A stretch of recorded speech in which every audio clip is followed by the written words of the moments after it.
We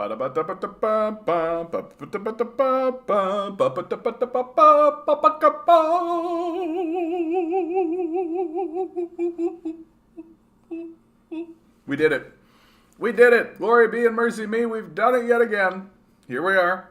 Streaming away today. Today's stream is going to be more memey, I think. It's Friday. It's Friday. You know what? I don't need to make any excuses at all. Friday. It's fuck around day. It's where we fuck around. We always end up talking about like film and television and video games and stuff today. And you know why? Because it's Friday. It's Friday. TGIF, everybody. If you're one of these people in the world who has managed to actually get a job that gives you your weekends off, congratulations, you've done it. You've done it. You've made it. Another week into the waste bin of history.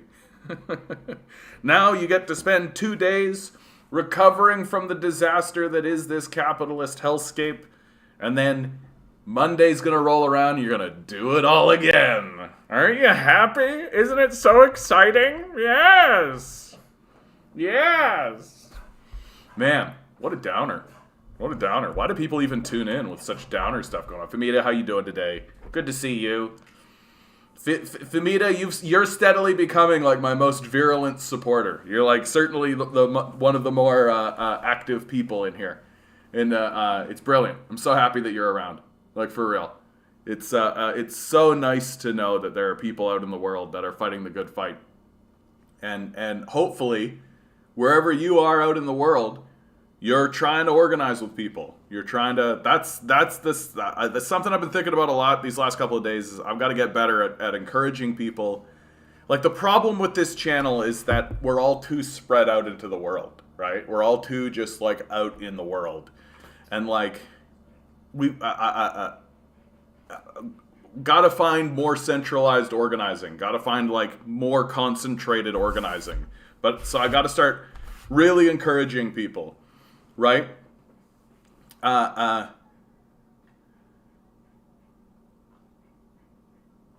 You guys have got we have got to send. John, do you remember when I was at your talk in 2017? 2017. I haven't even been doing this that long. Have I been doing this long? It was with Barry? Dude, I do not remember this at all. Where was this? 2017. 2017? That's like 5 years ago. Christy Pitts. I don't remember. I had a talk in 2017 at Christy Pitts.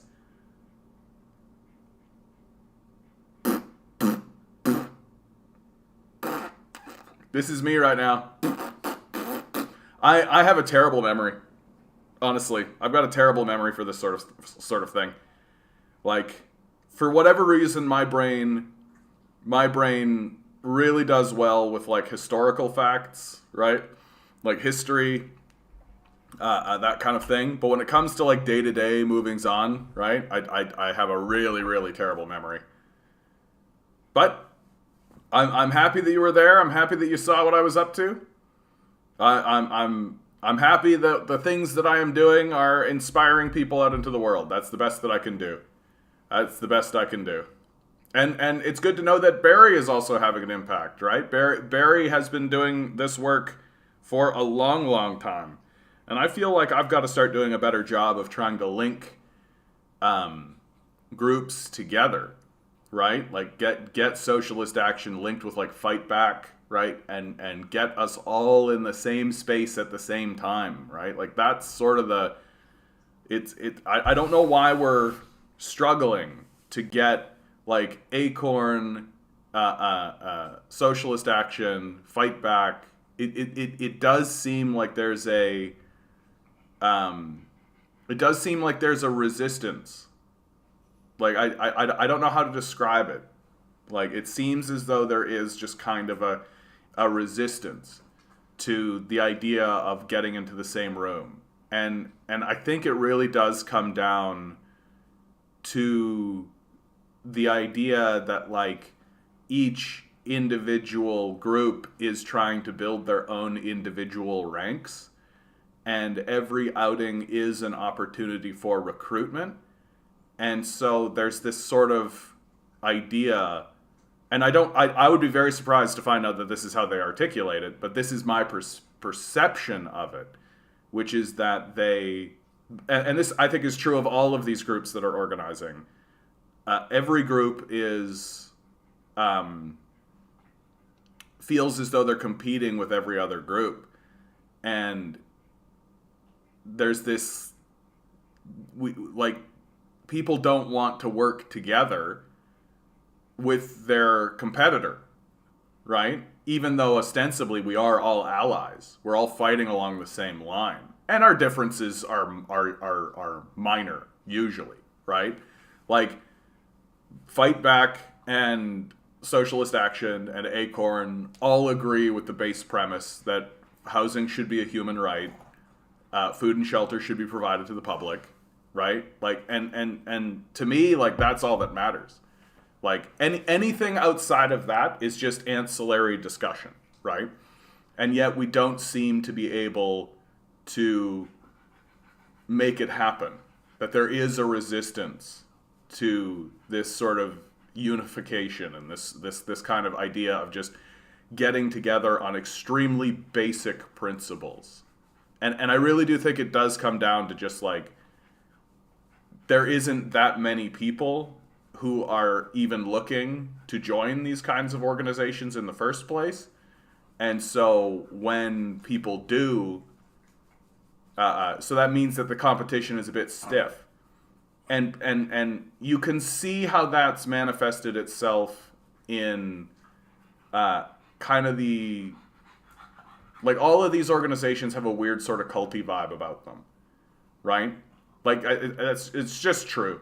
It's just true. And I think that vibe comes about because they're trying so hard to make sure everybody stays in, right? Like someone like myself, like I'm not like that. I don't want to be part of an organization like a church. Like I don't want to do that. It's not who I am. It's not what I want to do. But like, if an organization says, "Hey, we're all going to get together," I'm going to show up, right? So like, I feel like there's just kind of like a lot of oddness going on, and I think that a lot of that oddness is, it's like we're all traumatized by this capitalist system, right? We're all traumatized by it in very big and significant ways, and that trauma is really revealing itself through the methods by which we organize, the methods by which we talk to one another, the language that we use, the suspicion. I think that there is like this unspoken suspicion that definitely persists throughout all of this. That we're constantly,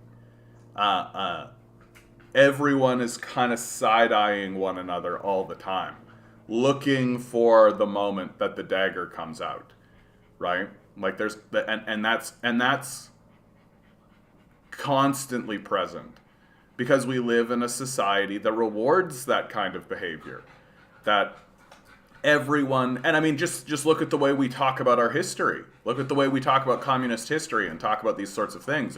There's always the moment of betrayal, right? That like Trotsky and Stalin, right? Like that kind of thing. There's always the moment of betrayal, and everyone expects there to be betrayals, right? That it can't simply be that there was a difference of opinion. It can't be that there was a political decision that needed to be made and it went one way instead of the other. No, it has to be betrayal. It has to be that this person has betrayed the revolution, right? It can't be that the vision that the populace has for where the society is going to go went this way instead of this way, right? Like it can't be like that. It's got to be like total betrayal, because that is kind of like we're used to it. Like we're used to it. We expect it. We expect to be betrayed now. And so it makes it very difficult for us to form up and to organize, because we're so used to living in this society that's based on these principles of betrayal. And betrayal is often rewarded. Like, take a look at that movie that about Mark Zuckerberg, right? Like, it was about as explicit as it gets, right? Like, Mark Zuckerberg betrayed everyone. Like, he betrayed everyone. And it was completely portrayed. We all saw it, right? Like, you'd have to be thick to miss it. And what did it cost him? Right? Nothing. He's a fucking billionaire. Right? He's a billionaire owner of a multi-billion dollar media conglomerate corporation, right? Like, completely rewarded. So I think that that's really what it comes down to. And when we find, so what that means is that when we find these small differences of opinion, or and a lot of times these differences of opinion are like, just like interpretive differences or character differences, right? Like, I don't necessarily view Stalin the way the Trotskyists view Stalin, right? Like, obviously, like but like those conversations are very like, who do you like better, Kirk or Picard, right? Like, which Star Wars movie was the best Star Wars movie, right? Like, they kind of take on that sort of quality. That it's like a difference in lore. Like, we're having a lore conversation about the history of communism, right? But because we're so used to and expect full-scale betrayal at any moment, these small differences in interpretation or in perception of our lore and of our history immediately become like lines in the sand that divide us completely. And it's holding us back very significantly. It's significantly holding us back. Because the only principle that matters now is everyone should have food and shelter. Like, that's how desperately bad it's gotten in this society. That we don't need a big complex analysis. We don't need like a big, enormous, overt, like 500-page thesis document. We don't need any of that. Like, what we need is simple slogans, simple stated ideas, concepts that we can all unify on, right? And everyone should have food and shelter. Housing is a human right, right? Like, basic shit. And if we can't organize along those basic lines, right? And if we can't live in a society that accepts that everyone should have food and shelter, then we're toast. Then we're toast, right? And if we're going to allow, like, well, when Stalin said this of in the third meeting of the fifth quantile of this sort of thing, and Trotsky wrote in 1963 that Stalin is the and if that's what toasts us, like, if that's what breaks us up, we're done. Like, we're done. And it's just like, we yeah. It's literally the only critique I have of the left. Is like, we're missing the forest for the trees. We're forgetting where the power is, right? And the power is in food, and the power is in shelter, and the power is in the streets. Like, we're not going to unify until we really confront and address in serious ways that we are breaking ourselves apart for nothing. Really. Like, for nothing. And incidentally, I do feel this way about the constant battle that exists between the anarchists and the communists as well. That, like, I'm more or less of the opinion that, like, anybody who's willing to stand up and say housing is a human right and food and shelter is what matters, right? I don't even think people want the labels anymore. Like, really. Like, I think people are getting to the point now where we need some very practical solutions to come through very, very quickly. And you're seeing this in the housing conversation, right? We're going to go through this. This is going to be more of a meme day, as you can see here. Here's a great one of Lenin. right? Liberalism is something else. Starbucks has an ASL interpreter for this union-busting call. REI started off their union-busting podcast with a land acknowledgement. What's next? Right? Like this is peak liberalism, right? Like diversity, ASL inclusion, right? Land acknowledgement, bust the union, right? Peak liberalism. I don't think you could get better than this, right? Like we'll allow you to be a gay black woman. You can be trans. You can be whatever diverse kind of thing. You can say that you view yourself as you're a man, but you view yourself as a woman. Like you can say whatever you want about any identity thing whatsoever, as long as you show up on time and you don't try to unionize, right? And this is what's called progressive. Like this is what's considered progressivism. And again, cuts to the heart of what I'm talking about, right? Like we waste our time getting into all of these, getting into issues of identity and all of this, because we use those identity conversations to deflect from class conversation and from actually improving the material conditions of people, right? And I think it's acceptable or fine to have these conversations of identity, but they've got to be integrated within the conversation of material benefit, right?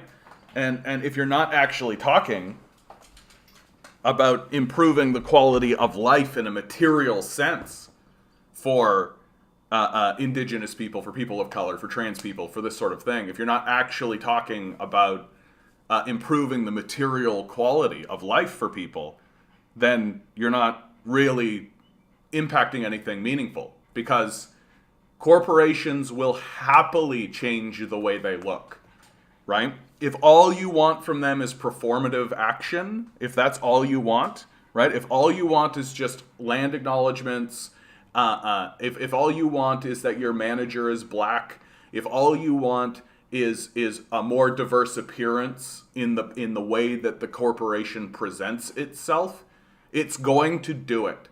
It's going to do it, absolutely, right? As long as you show up to work on time and shut up about unionization, right? As long as you shut up about improving the quality of life for people, they'll do it all. They'll do all of it. My gerb, get a gerb. Who actually really believes that jobs make people a winner? Nobody. I mean, the people who are saying that, grinning, good to see you, by the way, bud. What I think you are seeing is people who are just kind of like, I got a job, and I'm working that job, and I've sold myself to the corporation and sold myself to the capitalist system, and you should too, right? Like it's like I've sacrificed my life, you should as well, right? Like, and there is no, like, it's very sad the more you think about it, right? Like, there's just no sense whatsoever that life could be more than that, right? There's just no sense at all that, like, when you see somebody who's, like, saying, like, just get a job, like, it's a slogan that they themselves don't really think that hard about, right? All they've ever done is say yes. Like, that's all they've ever done, is just say yes to the ownership class. And they consider that to be a life worth living, right? And if you were to tell them, like, hey, have you ever thought about, like, pursuing anything that you've wanted to pursue? They wouldn't really even know what you're talking about. Like, really. Like, that's how capitulated many of these people are. There's no sense that there's anything deeper.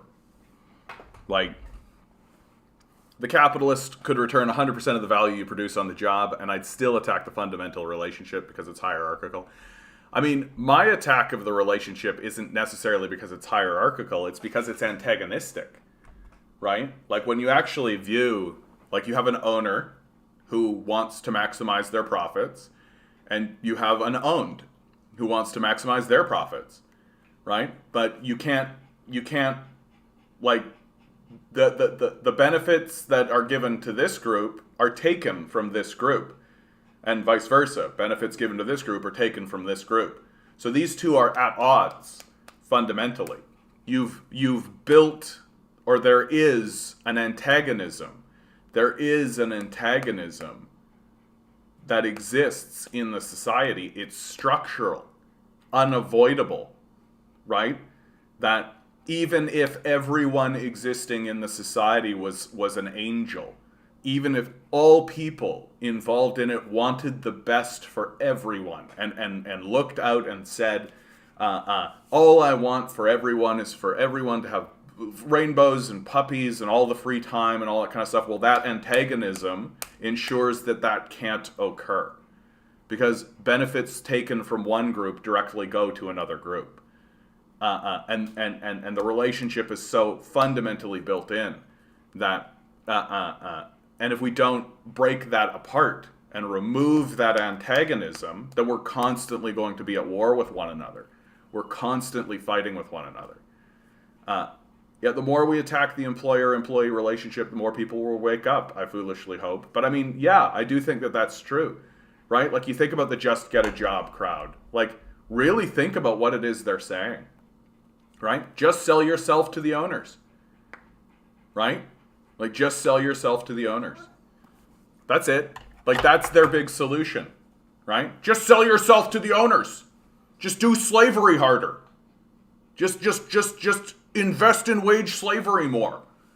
Like, this is what they're saying, right? And so, like, you're talking to people who, like, obviously don't view it that way, right? They think that selling yourself into a labor market dominated by billionaires is good, right? And they've swallowed this whole, like, that everything is natural and all this kind of stuff. But yeah, and to me, like, attacking the employer-employee relationship is the heart of it.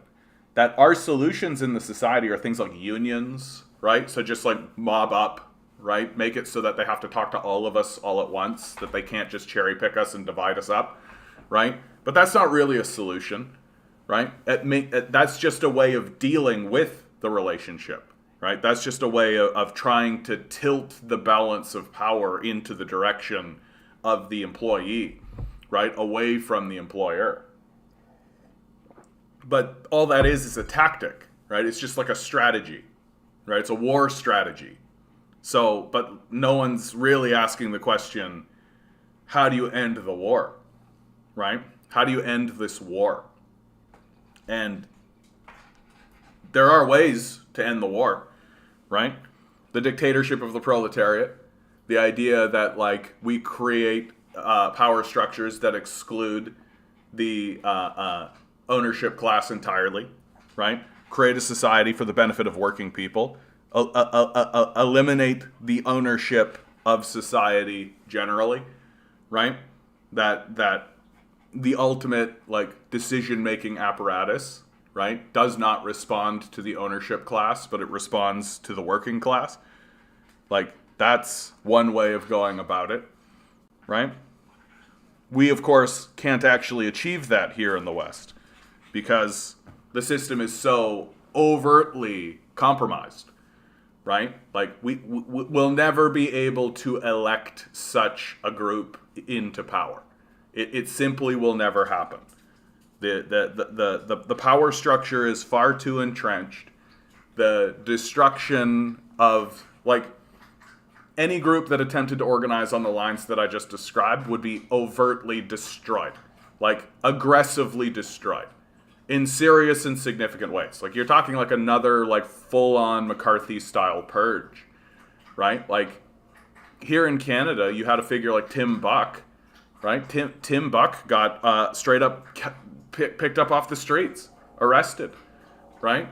Like, you can look it up. It was Bennett that did it. And, like, that has a busting effect, right? Like, we talk about union busting, like, we're watching them bust these unions up, and politicians will actively bust up unions and do all that kind of stuff. Well, what do you think they're going to do to, like, communist parties? Well, you think they're not going to try to bust up communist parties? You think that they're just going to let people run and take seats as communists? Like, no, they're going to use the power structure that they have, the RCMP and the police, right? And they're going to arrest you. They're going to harass you. They're going to do everything they can to disorganize you and break you apart. They're certainly not going to let you on corporate media sites. They're certainly not going to platform you or listen to you, right? They're not actually going to talk about you, right?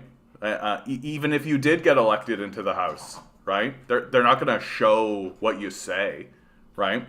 So like the power structure itself actively destroys these sorts of groups, and so we don't have the opportunity to actually be heard or to organize meaningfully.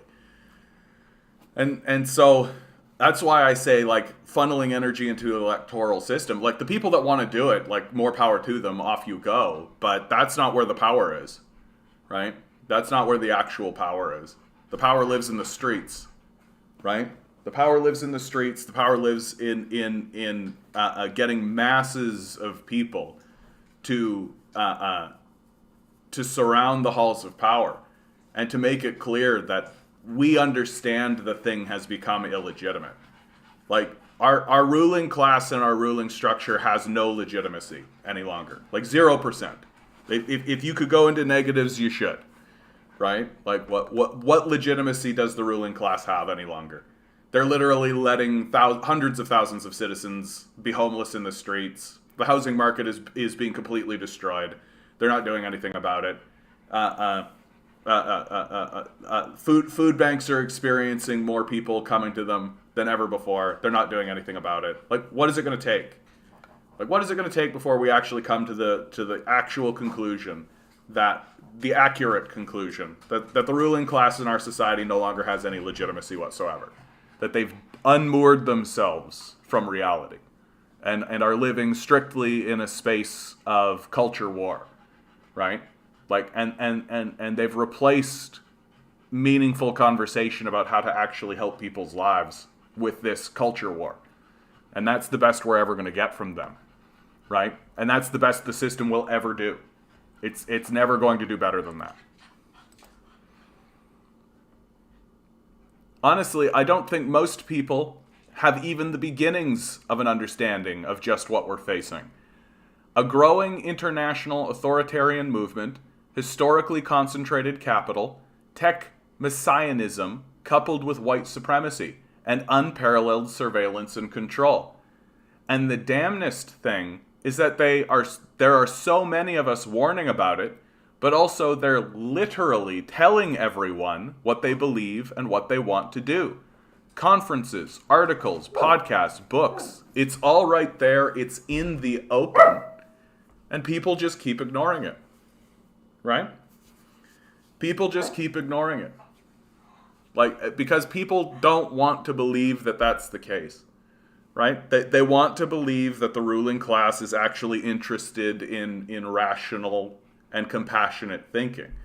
Right? They actually want, like, most people, I do think, want to believe in the idea that their leadership is somehow moored to a type of reality. Right? When they're not. Like, they've become completely unmoored.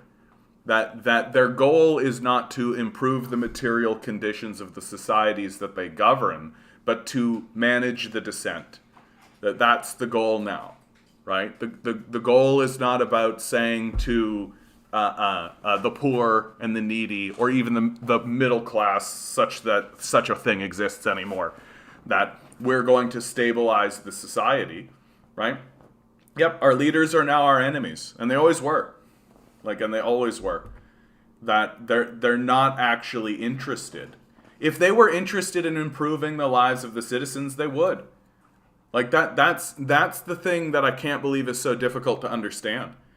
Right? Like, if our leadership was actually interested in improving the lives of the citizenry, they would. Right? And instead of that, what are they doing? They're replacing the idea of helping other people with this narrative that says, oh, we want to create a society where you can help yourself, ignoring entirely how the capitalist structure works and how monopolism works, right? So they create this false narrative that's only believable if you are a dunce, which is like easily 50% of the society, that we just need to create opportunities, and the way to create opportunities is to get government out of the way, right? And that'll create a series of opportunities, right? Like, this is just absolutely lowest common denominator level of thinking that again is completely unmoored from reality entirely. That, like, certainly the way to create a stable society is not to discuss it, is certainly not to make decisions, is certainly not to plan or create strategies for how to deal with large-scale problems. No, the way to structure a society is to destroy the society and then allow chaos to reign, which is their ideology, which they state. Like, let the market decide. Like, that, let chaos reign, right? Like, that's the solution to all of our problems. It's childish. It's unbelievably childish. And if you want to actually talk about it, if you actually want to plan or create ideas or any of that kind of stuff, too bad. Like, too bad.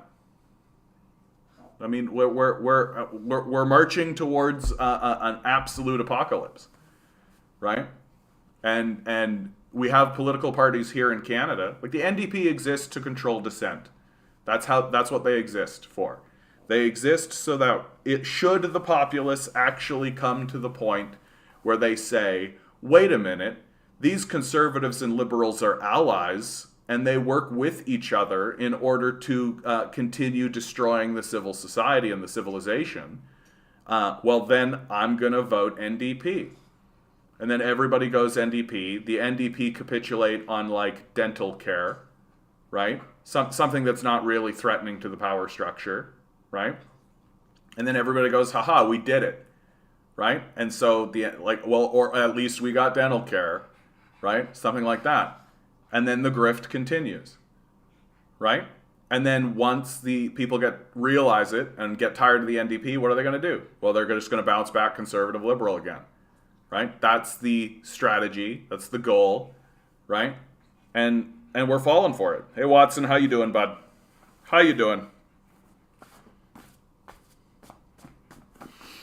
Just talking about the usual stuff, bud. Meanwhile, advertisers plan to use dream hacking to implant branding into your dreams. If I experienced this one time, like, this is a crime against humanity. Like, this is an invasion that people, like, forget about, like, abortion rights. Like, forget about any of that kind of stuff. Like, hacking people's dreams, like, that's demonic. Like, I can't think of another word. Like, satanic, like evil, like extremely deprived or depraved, like psychotic. Like, I don't know what words can we have, right? It's not enough that they're advertising you in every space, everywhere you look, but now they're going to start putting it into your dreams. Like, that's brainwashing. That's a manipulation that goes way overboard. And it's bad enough that we've seeded our airwaves. It's bad enough that they can just blast whatever they want over digital airwaves and bombard us with images and bombard us with lies and bombard us with bullshit in the real world, to the degree that they've rendered the real world intolerable for huge swaths of the society, making it just this, like, empty garbage hellscape, right? But now they're going to bring it into your dreams. Now they're going to make it so that it's inescapable, right? That they're going to come into your most personal and private spaces, your thoughts and your dreams, and they're going to infect you there. This is demonic. And the people who are attempting to do it should be incarcerated. Like, we should go to their places of business and we should grab them and put them in jail cells.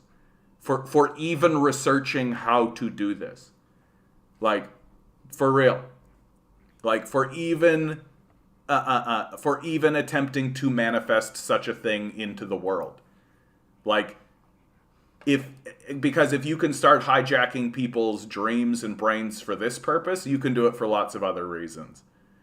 Right? And to even think to yourself, here's a good idea that we should do that'll make us a lot of money. That person should be put in a box and left there for their life. Very, very, very straightforwardly. And anybody who says otherwise, I think, should join them. Like, it's psychotic. Yeah, wasn't dream advertising black humor joke of Futurama? Nope. Now it's coming into the real world. Like, it's bad enough that we built nuclear bombs, right? Like, they're the idea that they are going to, like, literally incept us. That's what this is. Like, it's Inception. It's straight up just like, make it so that your brand is so entrenched in reality that people even dream about it. Like, no. If someone flips the switch on this machine, we have every right to destroy that machine and incarcerate the people who switched it on. And the very fact that they're building it. Like, if someone was building a machine that said, yeah, this will melt your brain. Yeah, we've got a brain melting machine that we're building. Yeah, we're just building a machine that's going to melt brains. Oh. Well, that seems, what? Like you're a psychopath and we should incarcerate you. Like, absolutely fucking not. Like, absolutely fucking not. Like, not only should the scientists be incarcerated, but the advertisers who came up with the idea, the investors, literally anyone who has touched this project and done anything other than go, oh, that's demonic, right? Should spend their lives in jail. Like, nope, you're out. Like, we are happy to remove you from society permanently. And I think any other position is just psychotic. Taking this insanity to its ultimate conclusion, couldn't our brains then be controlled to the point where we're willing to kill ourselves and think we're doing a service to society? Yeah, there you go. Hey, speaking of that, right? Speaking of that very thing, some people living with disabilities say they are applying for assisted dying because they would rather die than struggle to live on ODSP. The fact is, no government has significantly raised rates since Mike Harris cut them by 21% 27 years ago. So we literally cut ODSP support by 21% under Mike Harris. One of the worst premiers in Canadian history, without a doubt. Like, you want to talk about true demons who have entered this plane of reality, you're talking about people like Mike Harris. And 27 years ago, he cut it by 21%, and it's never gone up at all. Barnabas, how you doing, bud? Harry, how you doing? Good to see you. Like, and so instead of redressing that and actually doing anything about it, what are we doing? Oh, we created a medically assisted dying program. So now you can choose to just off yourself, right? Like, literally, we're going to create an unlivable reality. We're not even going to give you the option of being able to stay here. But boy howdy, we'll give you a gun. Like, we'll just give you a loaded gun with a single bullet in it. Like, we're a psychotic culture. This is psychopathic, what we're doing. And simultaneously, as we're abandoning our disabled to medically assisted dying programs, we're allowing people to fund technologies to infect our brains with advertising. Like, we're evil. Like, we're evil. There's just no language left. Like, and the people going along with this are psychotic. It's unbelievable to me. Yeah. And now we see the true nature of assisted suicide. It had nothing to do with compassion for the terminally ill. No, of course not. Like, we fund Nazis. Like, we're Nazi level at this point. Like, there's no two ways about it. Like, we're at the point now. Like, I mean, you can see it with basically everything we do, right? Climate change performance index, overall ratings of the top 61 emissions. Like, very low is orange, right? Like, if you're one of these orange countries, you got some serious thinking to do, right? Some serious thinking to do, if we're capable of it, which we're not, right? Which we're not. You good boy, buddy? You want to come up? You want to come up and say hi to everybody? Do you want to come up? You want to come up? No? Okay. Not good boy. The guy building it believes the paycheck is more important than the lives they're about to ruin. I'm actually more or less of the opinion that like Oppenheimer, right? One of the guys who was central to the building of the nuclear bomb. He understood what he was doing. Like, he literally was like quoting "Thus spake Zarathustra," right? What's the quote? There I stood, the destroyer of worlds, or whatever. I don't remember the exact quote, but like, this guy was like a stone cold psychopathic mass murderer. Like, he understood what he was doing. He wanted to do it. Like, and the people who are creating this technology in order to infect our dreams with and to mess with our brains in this manner, they understand, right? To them, it's just interesting, right? They don't care. They don't care about what it is, what the impact is going to be. They genuinely do not give a fuck what the impact is going to be on the society. That's how these tech companies have always worked. They just create a technology, unleash it into the public, and walk away from the explosion, right? They don't care. And we just allow it to occur with like no oversight, no conversation, no communication, no, not even the most basic questions of like, hey, should we do this? Is this a good idea? Right? Like, we're just going to let the free market decide. Well, yeah, like the free market's going to decide, all right. The billionaires are going to happily infect our brains with this bullshit, right? They're happily going to do it because they're psychotic and demonic. Building a machine to create worker-consumer zombies, yeah. PP's wife is the landlord and paid assistance of MP Cooper. Her mortgage salary paid by Parliament. PP goes on about gatekeep. You're talking about Pierre Poilievre. Yeah. PP goes on about gatekeepers in the housing market. How is this not conflict of interest? Yeah, like they're not. Like the biggest reason, in my view, of why the political class is never going to do anything about housing is because they're benefiting from it. They're in on it, right? They know that they're in on it.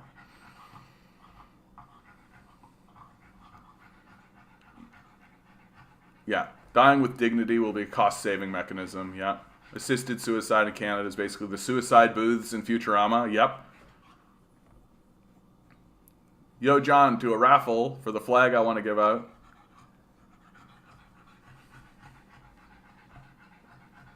All right. All right. How do you want to do it, bud? Again, we're about to be surrounded by worker-consumer. Yeah, that's going to be the worst, eh? Like, imagine interacting with these people. Like, people, if you want to call them that. Like, I mean... Live Mariupol Nazis have been defeated. Do we got a source on this? Because I would like to report that. I don't need to see that one. But like, I thought that Mariupol was actually over when the Mariupol was actually over when they had a huge surrender about a week ago. It's just cleanup now, right? It's basically just taking out the trash at this point. And so all that's left is the eastern position, right? Yeah, the disintegration stations from A Taste of Armageddon episode from the original Star Trek, yeah. We have all these issues because they are symptoms of voracious wealth hoarding, yeah. The reason politicians don't do anything about housing the poor is because they are owned by the class that principally benefits from the parasitic wealth around home building. Well, and they're part of it. Like, it's beyond, like... It's not just that they are owned by the people who own the properties. They also themselves own the properties, right? They're in on the game, right? I've decided not to storm Azovstal and instead siege and starve them out, but they declared victory.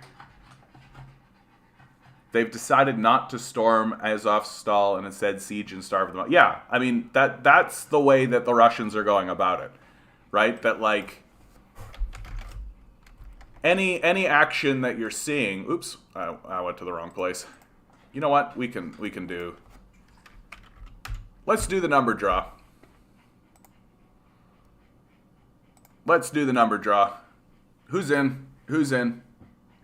Here we go for today's number. I'm still picking it's 7. April 22. I'm with Mock. 2022. I know Mock's not in the building, but I'm still doing it. 10 balls. What do we got?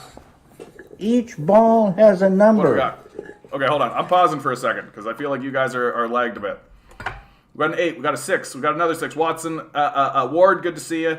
Watson with the 5. Numbers 1 through 10. You guys are picking 8s and 6s. I get it. Swirl I get it. The numbers. I see what you're up to. 900. It's over 9,000. Pick a number. Anti-war protesters Today's in Germany protesting for escalation. is I know, right? 2. 2. Wah, wah, wah, wah. Nobody. Get fucked, everybody. Get fucked. No energy of David Lynch today. David Lynch's weather report, that could be weird. It's not actually, right? He literally just like talks about the weather, what's going on in LA, and then he says like one thing that he's thinking. I used to try to play, like he would like say, I'm thinking about this song today, and then I tried to play the song, but that would create a lot of problems for the algorithm or for the copyrights and all that. So I kind of stopped that process ultimately, which is a shame because it would be really great. Right? It'd be great to show the David Lynch weather report and then show the clip, right? And it's my big complaint about how YouTube works, right? Like what? So there's videos on YouTube that I can't show, right? It's all just tied up into dumb radio thinking. Anyway, yeah. How will CNN, CNBC justify the Nazi murders now? Yeah. So like. PM'd me on Discord. Cool, I'll take a look at it later, bud. If you want to give away something, Barnabas, we've got to come up with like something a little bit more concrete, right? I don't want to just do it on the fly. So, Mariupol, in my view, fell last week, right? That like what we are seeing, like Patrick Lancaster is in Mariupol. There is fighting, obviously, right? But that's like a last vestige, and. No, oh, I see. This is Jackson Hinkle, of course. Not the greatest source. We have it's formal a half-hour video. Ramzan Kadyrov announcement, Mariupol is ours. Yeah, I mean, that's something that we've known. What's the source here? Because maybe I'll go to that source. Announcements from Ramzan Kadyrov. From Samira Khan. So if we go to Twitter, do a search, Samira Khan.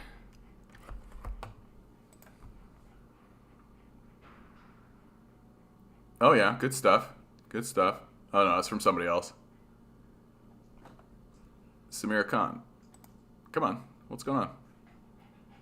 This is what I'm talking about with Twitter. I'm like, come on, Twitter. Like, I'm obviously looking for, like, this person's content. And then, like, the first thing that they give me. Tweets. Like, why is this so difficult to find? Bet Twitter removed it. That's what. I bet Twitter removed it. Right? But, like, so where's the, like, you would think it would be, like, top of mind, right? You would think it would be, like, right at the top. Chechen soldiers in Mariupol killed with Azov fighters. Yeah, like, how much is she posting? She's just posting and posting and posting. All right. Anyway, I really hate Twitter, dude. I don't like it. I find it to be kind of obnoxious. I think I skipped it. But, like, anyway, honestly, like, there was a mass surrender in Mariupol about a week ago. This is cleanup and pageantry at this point, right? Like, which isn't to say it didn't need to happen, right? Which isn't to say it didn't need to occur. But, like, the real fight is going on in this region right over here, right? In and around this area, right at the Donetsk region, right? And we're seeing, I've seen Canadian reports on it, and of course the Canadians are talking about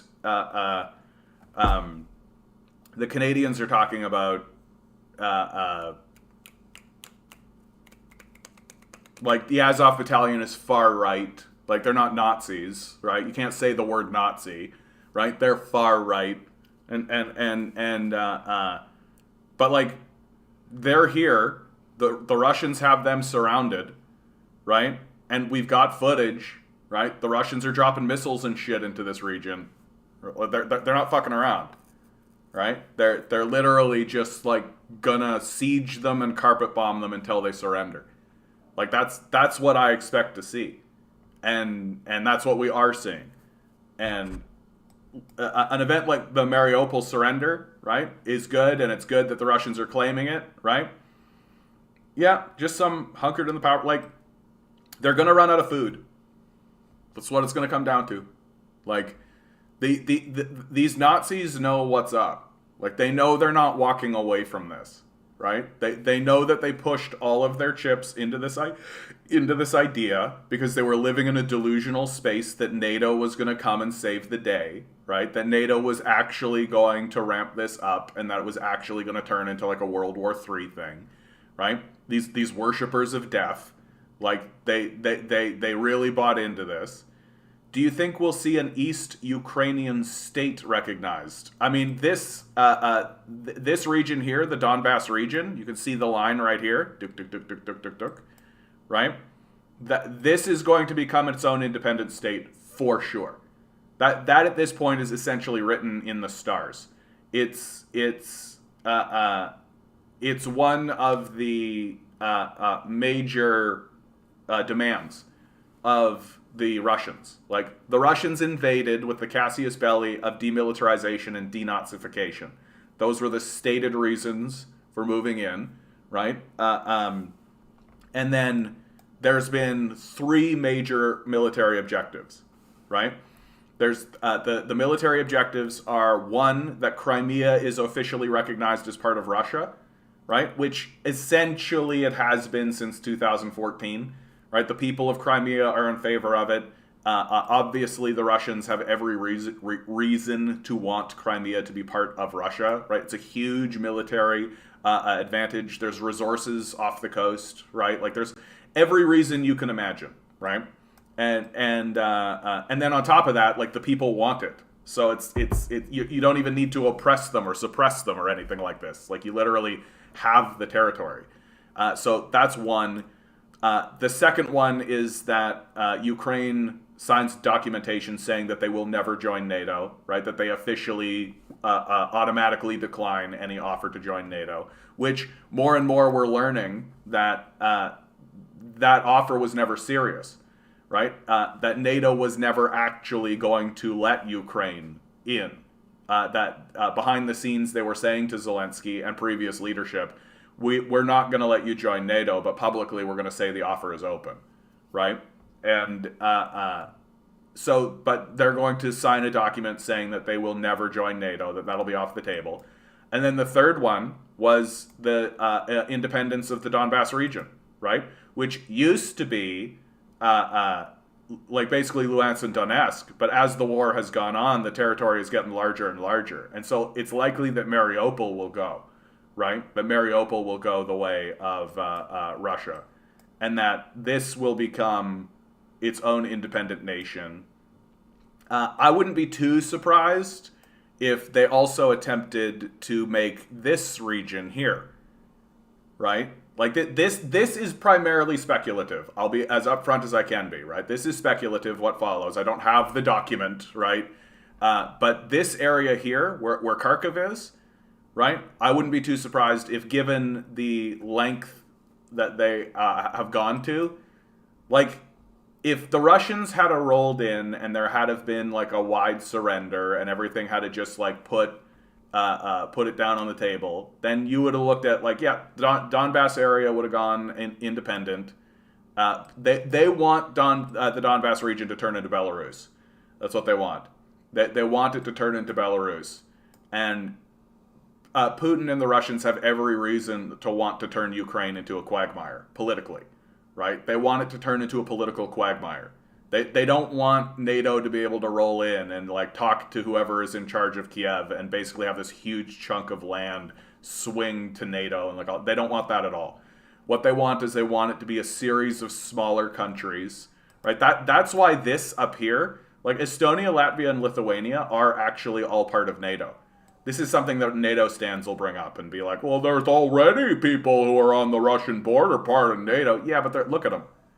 Like, look at them. They're like little tiny pissant who gives a fucking shit at all, right? They've got like no standing armies. They're like little tiny things. And on top of that, the Russians can cut them off, right? This is Russian territory right here. They've got military here, right? If suddenly Lithuania, Latvia, and Estonia, if they start to move troops and stuff into there, well, the Russians, they just walk through here and just use their alliance with Belarus to just cut this off, right? So it's like completely not a threat whatsoever to them. Whereas look at Ukraine. Like Ukraine is like, you could fit these three countries in here in Ukraine, and then there's all this territory. So Russia wants to break this up. And don't be too surprised if they really push their luck on this, right? And at the end of the day, it all comes down to what document is Zelensky going to sign. Because they need Zelensky's signature on it. Because Zelensky...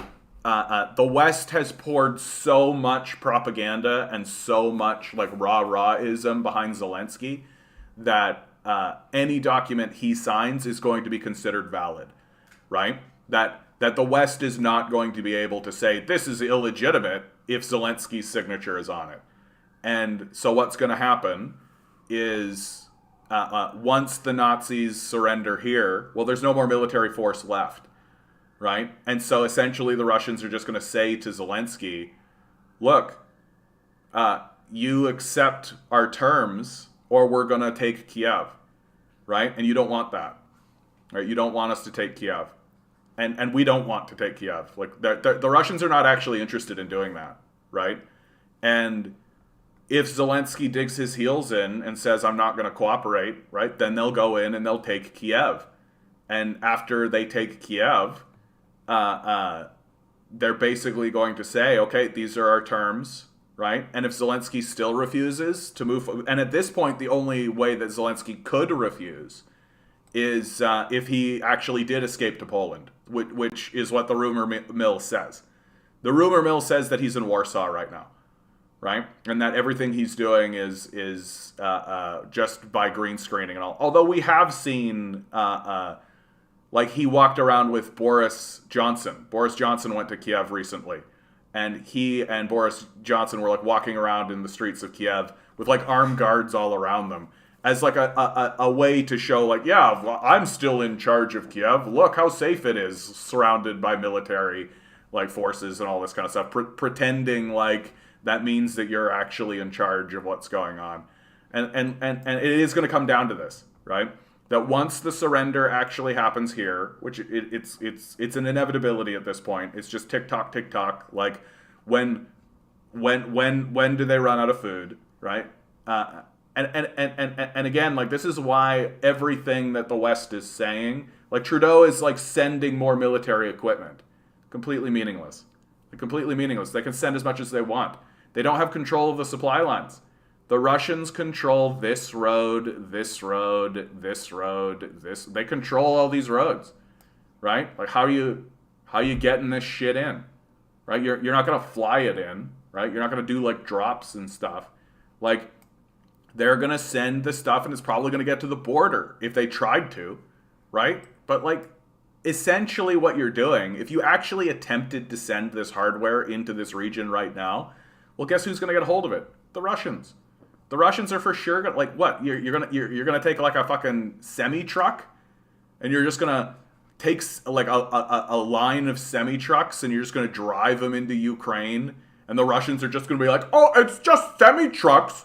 There can't possibly be anything in those semi trucks. Like this is the level of intelligence that like the Western stands think about this. Like the war is over. It's just a cleanup at this point, right? The Russians are not going to lose this, right? They have the position surrounded. right? They have the position surrounded. The Nazis that are in the cauldron, right? They have no supply lines, so they can't get bullets, food, batteries. They can't get anything, right? They don't have air support. They don't have support. They don't have basic communications.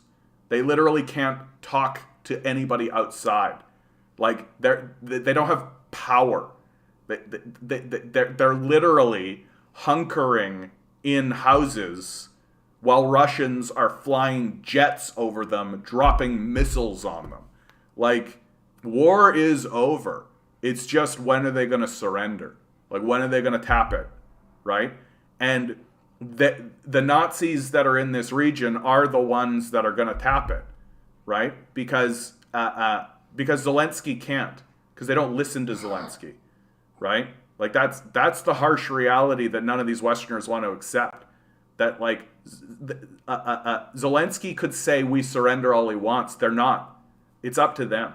So it's just, it is just a matter of, like, how much longer are these Nazis willing to draw this out? And the reality is that the Nazis are going to draw it out for a long, long time, as far as they can, because they know what comes next. Like, they understand what's going to happen to them. Like, it's not a secret. And and once that military group falls, right, it's up to Zelensky, right? So once there's no longer any military fight left, right, it's completely up to Zelensky. And if Zelensky doesn't capitulate, then the Russians are going to have to take Kiev. And then once the Russians take Kiev, Zelensky's kind of off the table, right? That basically, once they take Kiev, they'll turn to Zelensky and say, do you still, are you going to capitulate to our demands? And if the answer is no, then they'll just install their own guy, right? And then they're going to have to go down the path of basically taking Ukraine. So at that point, it is up to Zelensky. And when I say taking Ukraine, I mean just essentially installing their own leadership and just ruling Ukraine, right? Which they don't want to do. Like, they really don't want to. They're not interested in it. Like, they what they want is they want Donbass to become independent. Maybe, like Kharkov, like maybe other states to create political quagmires and things like this. But they really do want Zelensky's signature on this, because Zelensky's signature would basically be like, okay, this is the formal agreement and no one can say otherwise.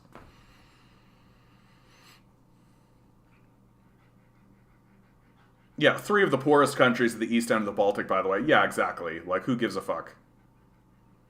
Russia is DEP. NATO, Ukraine is HERD. Crazy testimony there, by the way. Dude, I do not give a shit about this DEP stuff. Like, I don't care at all. Like, I get why people like it. It's a form of escapism, but just like, it sounds to me like it's a civil case that it should be, like, it's between DEP and whoever, right? Like, I don't. The oblast where Kaliningrad is situated in the remnants of East Prussia. Kaliningrad is the old Königsberg. Yeah. Like, there's a huge history here, man. Like, Ukraine was part of the Soviet Union for longer than it's been independent. Like, I mean, it's an enormous history. People forget this. Russia was never interested in Kiev and the western parts of Ukraine. They attacked there to pin down, 120,000 troops. The real action was always in Donbass. Yeah, you need to secure supply lines. Like, I have genuinely talked to people who said, like, well, if Russia cared only about Donbass, then they would just go into Donbass. And I'm like, and leave all the supply lines intact? What are you, stupid? Like, talk about wasting all of your energy. Like, talk about, like, a grinding, never-ending quagmire of a war. Like, literally just, like, all you're going to do is have troops in the Donbass and not actually take out supply lines. So NATO can just constantly send all of these weapons will actually make it to the front line? No, bro. Like, it's literally not how it's going to work. Like, ugh. Another week before big changes? Who knows? It's up to the Nazis. Like, that's it. It's up to the Nazis, right? Because the Russians don't want to turn it into a mass slaughter. And they could. Like that's something I think that we need to remember, right? If the Russians really wanted to turn this into a bloodbath slaughter, they could, right? They could just literally start carpet bombing the shit out of it, just indiscriminate destruction. But the problem with that is that the Azov battalion keeps releasing footage of them hunkering down with women and children, right? So you've got these Azov boys and these, amongst other Nazis, basically just releasing footage to the public, which our Canadian military shows openly, right? Just openly shows in its reporting of these people hunkering down with women and children. So they're using them as shields, and obviously creating a narrative that if the Russians do start indiscriminate bombing, right, of the area, then they're bombing women and children. So literally the military, the Ukrainian militants and the Ukrainian military are using women and children as shields in a very literal way, right? Like, it's very straightforward. And so Russia can't just indiscriminately bomb, because then, and moreover, I think they shouldn't. Like, I really do think that they've got them in a position where it's just a siege at this point, right? Like, it is. And I think what's best for the Russian military and the Russian military personnel, and what I would hope that my leader would do if I was a military man in this position, would be to just hold the line, secure the supply lines, ensure that nothing can go into the region, ensure that there's no way forward, and then just like tactical bombing, right? So if there's like an armory, or if there's like a depot or something that we know stuff is coming into, or there's something going on, like strike that target, and then just starve them, right? It does, like, people need food. Like, you can't last long without food. Yeah, apparently we sent 5 howitzer cannons today. Who cares? Like, who cares? Doesn't matter. How are those howitzers going to make it to the front line? They're not. John, this isn't about a Ukrainian victory. Yeah, this is about the coming direct attack by NATO, the US, on Russia itself. I mean, that, in my view, would be completely insane. Like, completely insane. Like, if you want evidence, like, everything our ruling class is insane, for sure. But, like, that's a level of insanity that, like, that's how you know they're really demons. Like, they're not capable of basic reason, sense, empathy, or compassion. Like, the story is completely over.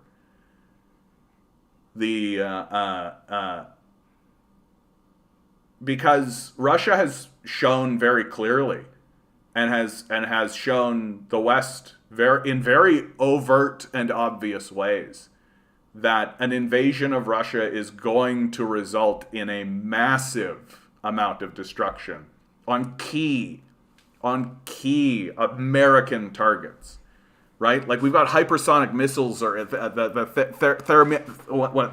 thermatic or thermodic, I can't remember the word, missiles and all this kind of shit. Like, the non-nuclear technology has gotten to the point now where, like, if the Americans think about invading this area, it is going to blow up in their faces, literally. Like, it's going to turn into a complete catastrophe for America, right? And the leadership knows this. That's why you have like Biden recently. Like, if their intention was to go and attack Putin and, like, get into Russia and all of that right now, like, obviously their intention is to dismantle Russia, obviously. But, like, Biden recently said, we're going to ensure that Putin is removed from power, right? And he was forced to walk it back. So there's indications, and, like, his State Department is constantly responding to journalists saying, are we gonna get to war? Because, like, these journalists, they just want their ratings, right? They're so fucking detached and psychotic too, that all they care about is eyeballs on the screen. And so they're saying, like, are we going to go to war with Putin? And the consistent response from the State Department has been, we're trying to prevent World War III. Like we're not interested in it, right? So I don't think the rhetoric is there. I don't think the desire is there. And honestly, I think if Biden was to go forward with it, like it would be the end of the Democratic Party. Like who's voting for this kind of psychotic nonsense? Like it is actually an extremely vocal minority that is talking about actually going to a direct conflict and a direct war. Like what did you no, Biden said that and they've walked it back, right? They have walked it back. Biden openly walked it back, right? And he said, you know, those are my personal emotional feelings on the issue, but we're not actually pursuing that path. Like, because like they know what the consequences of this are. Like you can't if you smack directly into Moscow, like if you attempt to go into Moscow, they're gonna respond by dropping a bunch of shit on you. Like it's they're not gonna just be like, well, here come the tanks. Like it's not gonna be how it works. Okay, buddy. Hey, I know. Thermonuclear war, buddy. I know. Thermonuclear war, buddy. I know. It's tough. It's tough. It's tough to talk about, isn't it, bud? I know, right? I'm with you, buddy. Thermonuclear war. Nobody wants to see it. Nobody wants to see it. Like you're like, if you are the president of the United States, you are talking about like pick a city. Which city? New York. New York's just gone. Like it's gone. Like pick a city. Pick a city. What city do you want? Paris? Berlin? It's just gone. Right? Like if you start moving, like legitimately start moving into Moscow with the intention of going to a direct conflict and a direct war with Putin, pick a city. Which one do you want? Right? They're gone. Like the Russians will be indiscriminate. Like this whole narrative that's been going on with, okay, they're trying not to destroy as much. They're trying not to, like, that's what slowed down all that kind of stuff. If you cross this line right here, right, and start to actually officially invade and send troops in serious ways, pick a city. Seriously, pick one. Which one? Right? And it'll be more than one. London, Berlin, Paris. Which one? Like, they're gone. Like, they're gone. And the Americans are well aware of it. And it could be American cities as well. Right? Like, the ramp up into that kind of a conflict is intense. And what they're trying to do, yeah, it does seem to me that he's trying to build a buffer zone. Of course he's trying to build a buffer zone, but the buffer zone he wants to build is so that they can't do the shit that they're doing now, right? Like he's trying to, like, the American strategy is proxy war, right? And they have to do proxy war because they know they can't do a direct war, right? They know they can't, so they have to do a proxy war. And so, of course, Putin wants to create buffer zones here because he wants the proxy wars to end, right?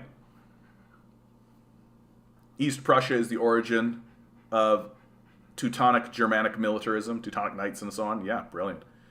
The brilliance of the Russian strategy was that they used about 40,000 troops to pin down 120,000 Ukrainian troops. I mean, the reality of what's happening in Ukraine, and yes, that's absolutely true. And it's Scott Ritter that kept pointing out that, like, usually when you invade, you want a 3-to-1 advantage, and the Russians are winning this war with a 3-to-1 disadvantage, right? It is actually, from like a military history standpoint, from like just a straight up strategy and tactics standpoint, a very interesting moment, right? That the Russians are getting a lot done with less numbers. But what it shows you is the importance of supply lines and the importance of communications.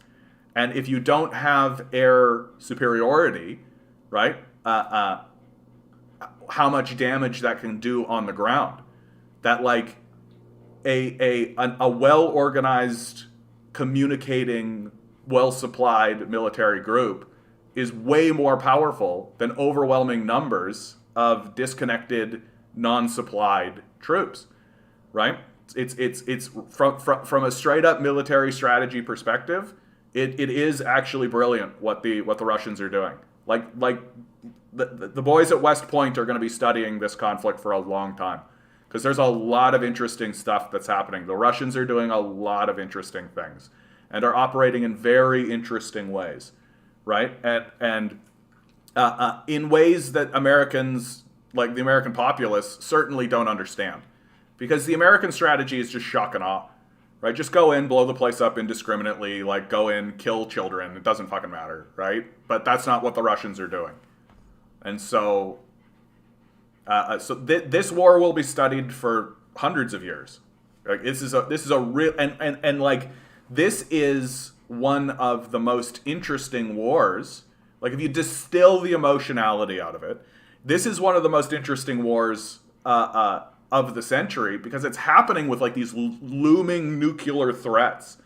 Like literally you've got two nuclear superpowers, more than two.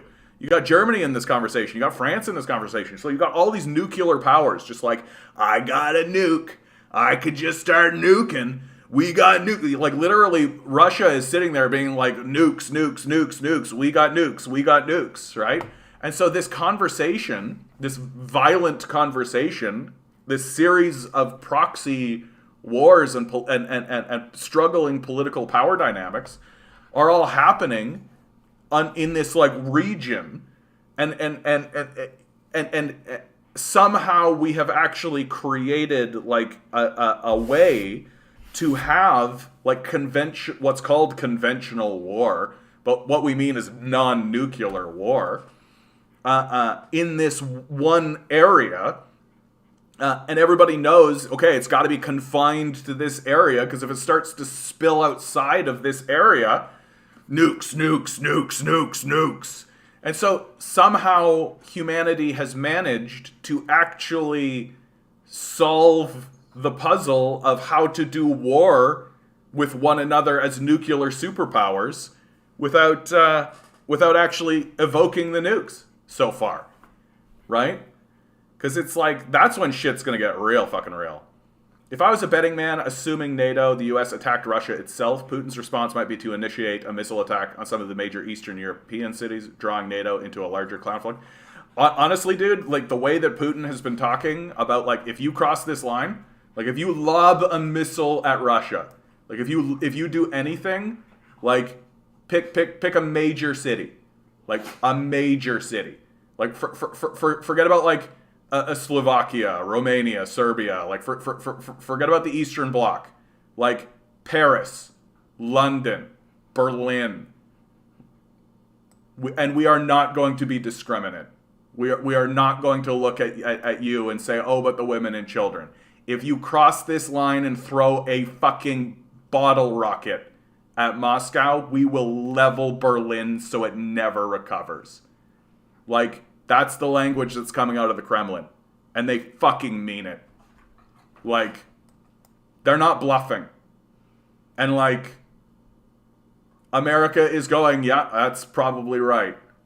Like, that's why it's all bullshit. That's why that's just so wanking. That's why they're going home with their tail between their legs. Because they poked the bear and the bear poked back. And they know they can't really do anything about it. Like, if they start sending legitimate, like the only response that would be meaningful in this Ukrainian conflict at this moment would be if they started sending troops. Like if 100,000 men started to push in from Poland, right? If Germany, right, and if Germany and British and French and American troops gathered at the Polish border and they started pushing into Ukraine, that's the only narrative that would actually change what's happening, right? And if that started to happen, yeah, like that's and again, Putin has made that as clear as possible. You start doing that, we're pick your cities, they are gone, right? We're not fucking around, and obviously they're not fucking around. Like, my feeling on this is that basic cowardice will prevail. That people like Biden, right? People like these neoliberal capitalists are fundamentally cowards, right? They're sniveling little childish baby cowards, right? They're bullies, basically. And the Russian people have gone over and punched the bully in the nose. And the bully's crying about it and squalling like the little baby because all they've ever done is pick on people who don't have standing militaries and navies and air forces or anything, right? All they've done is blow up people who were already in the Stone Age in the first place, right? They've never actually confronted a real power. And it's very, very clear that they don't know how to handle it and they don't know what they're doing. And the whole thing, like, literally all of them are being like, our economy is collapsing and it's Putin's fault. It's literally what they're doing. Like, we're ruled by psychotic baby people. But even these psychotic baby people are like, yeah, we're not gonna eliminate Berlin off the map. Like, that's just not gonna be a thing, right? And so it's just base cowardice. It's just a base understanding that, yeah, like, we could open the Pandora's box here. Probably not going to. Like, probably not going to. It would just, like, be, you might as well dissolve all the borders. Like, for real. Like, you want to talk about chaos being unleashed in the world? Like, I know for myself, if that shit started happening, I don't believe that any of my laws matter. Like, I'm kind of already there. But, like, if that shit starts to happen, there's no laws. Like, what are you talking about? We're ruled by, like, lawless psychopaths if this starts to happen. No.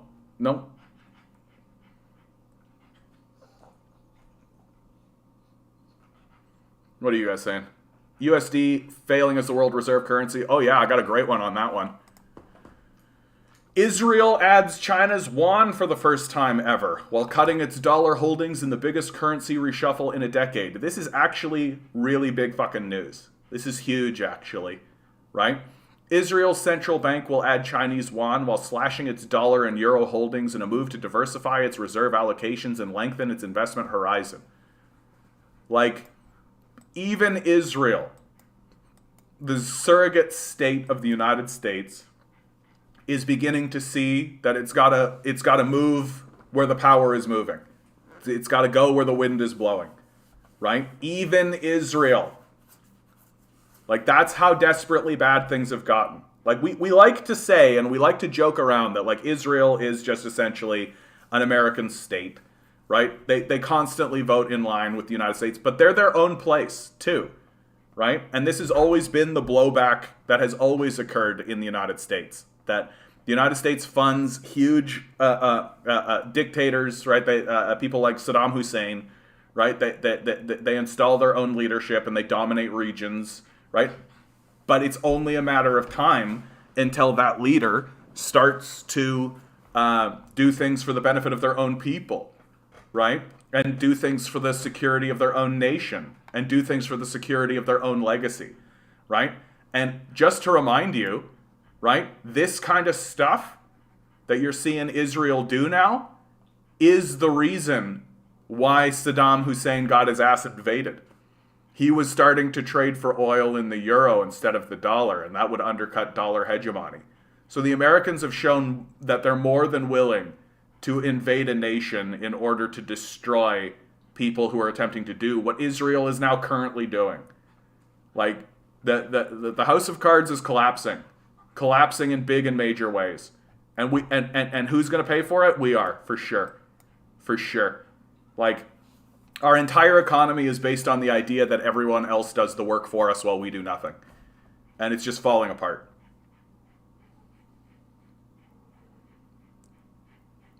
This would then probably bring the China. Oh yeah, no. But like, there's no winner here, right? Like, that's the big thing. Like, if Biden was to do such a thing, he would go down in history as the worst president, like, of all time. Like, of all time. Like, and it wouldn't be close. Like what a terrible decision. Like like when literally you could just not. Like you could literally just not do that. But like this is the great fear of what's going to happen with the United States as it collapses as an empire, right? That it's going to act irrationally. It's not going to respond in rational ways. It's not going to attempt to come to the rest of the world with any kind of humility. It's not going to attempt to negotiate. That eventually it will just try to assert its dominance in a way that's so violent that it will destroy itself doing it. Like, personally, I'd hit London, the home of European finance capital. Yeah. Ruble is back up to, I mean, I bet you the Russians probably have their eye on Berlin, honestly. Just from a historical standpoint, right?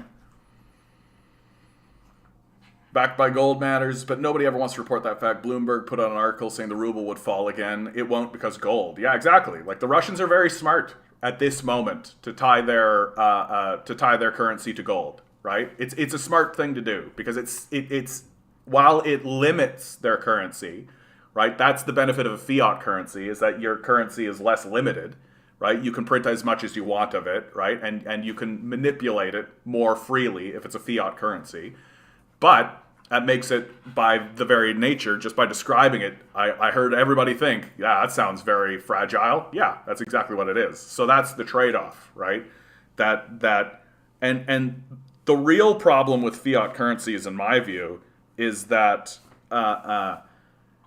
like you as yourself as a leader, right? You could say, okay, we're going to make the currency fiat because I understand the dynamics of the currency and how it works, right?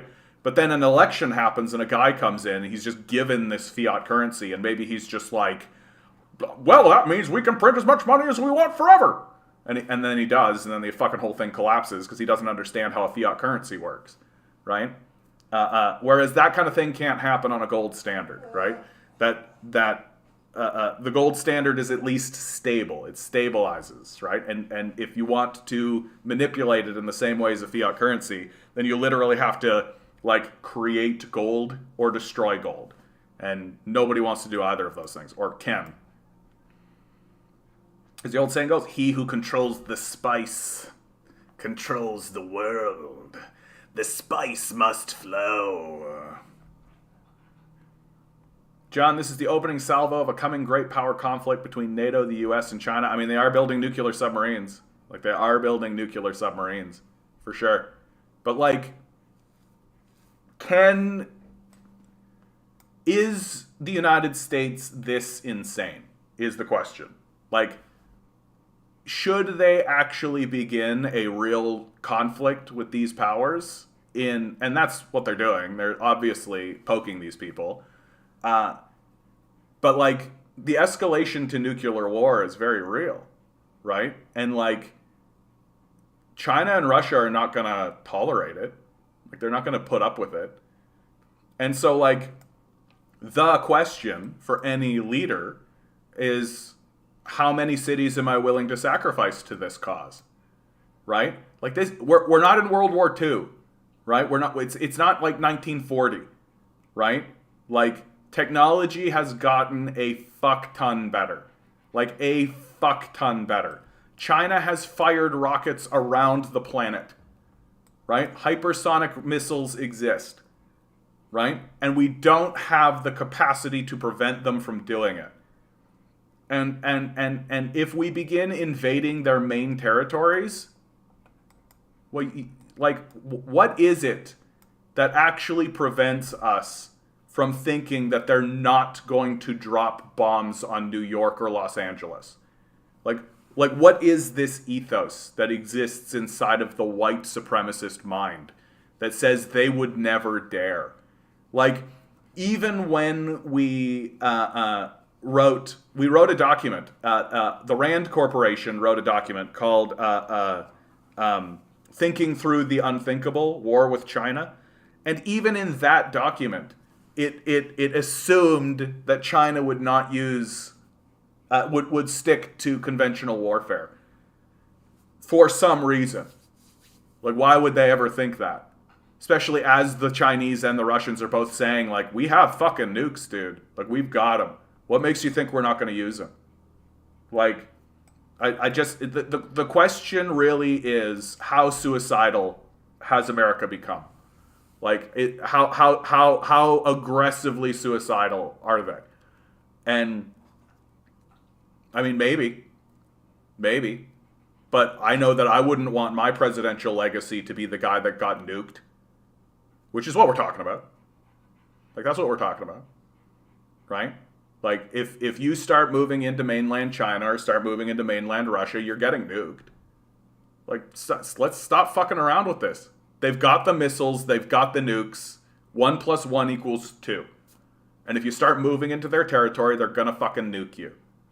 And so what's your response? You nuke them back, so there you go. The whole thing's over.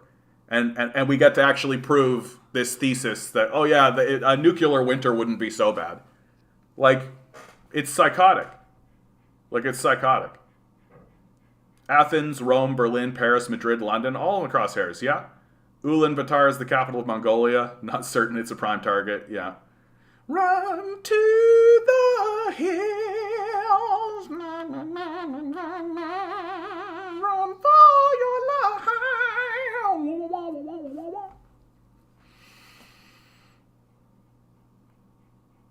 I wonder if I can exchange some of my Canadian dollars for Chinese yuan at my local bank. Yeah, of course you could do that.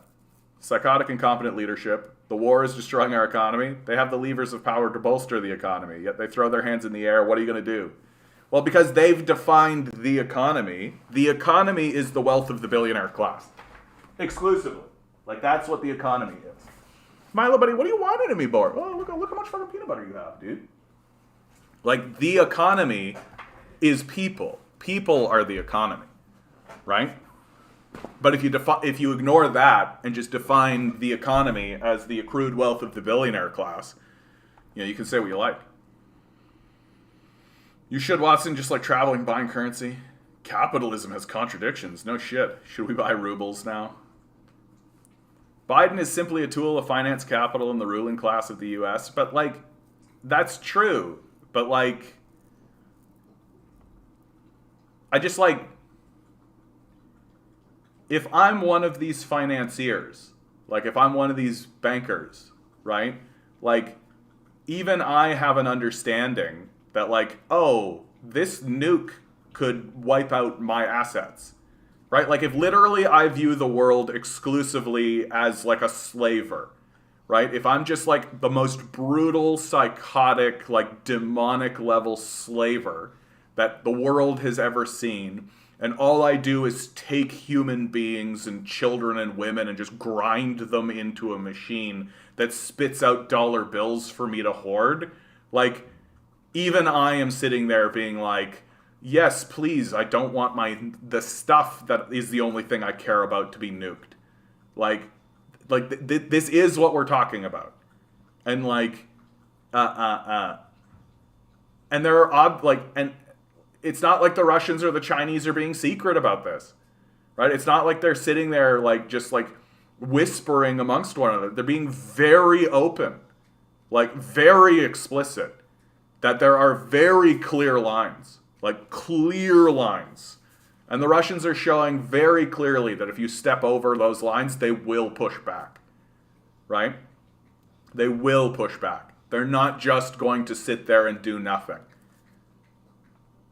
Use MTG as the currency in the apocalypse. I mean, that's essentially Bitcoin, right? KFC time. KFC Bread Bunny, how you doing?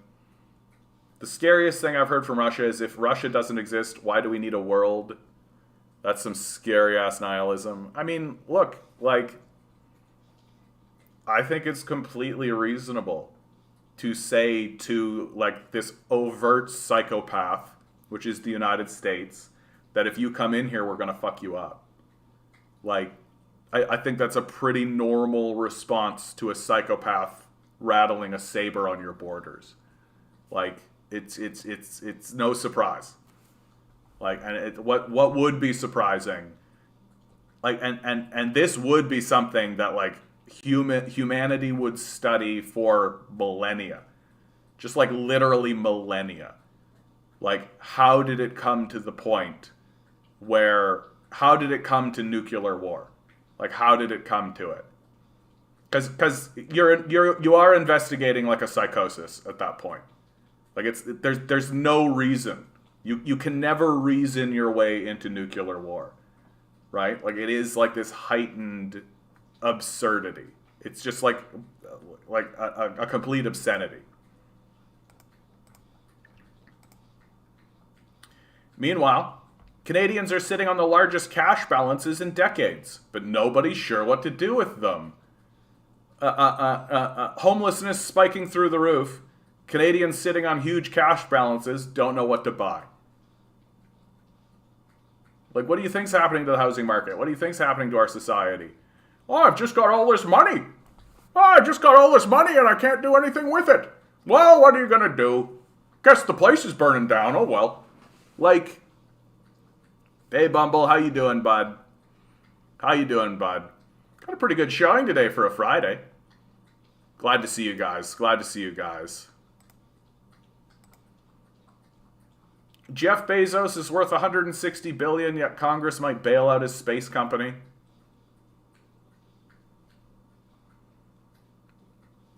I read headlines with that, like that, and I think to myself, yeah, maybe we will do nuclear war. Like, if we're this stupid, like, maybe we will. Right? Oh, this is a great one.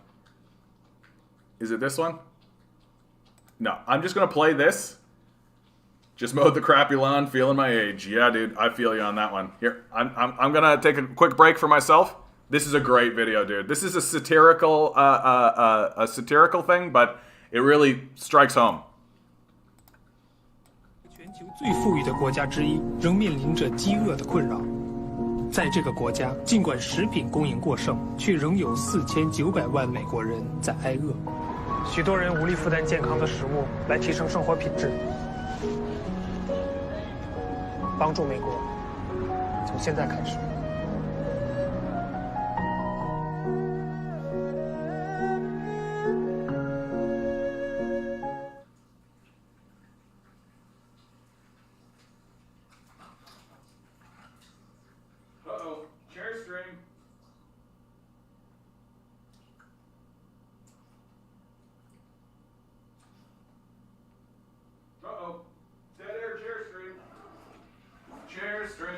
Chair stream, everybody loves a chair stream, chair stream, chair stream.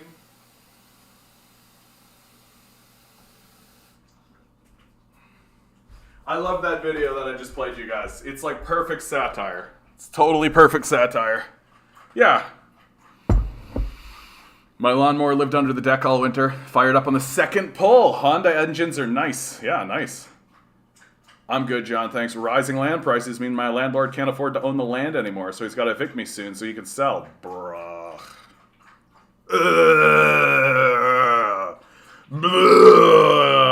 Like, it's so fucking dumb, eh? Like, the whole thing is just stupid. It's as stupid as it can get. Like, can it get... it can get stupider than this, is the thing. But, like, it shouldn't. Right? It shouldn't. Meanwhile, your war is making us poorer. Freeland says G20 cannot function with Russia at the table. Like,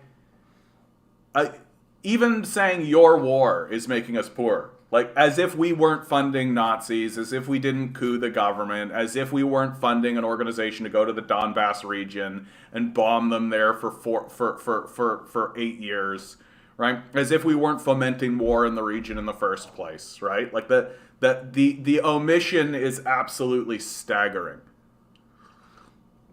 Like, as if we weren't just sitting there poking Russia in the eye the whole fucking time, right? As if we weren't attempting to draw Russia into the war.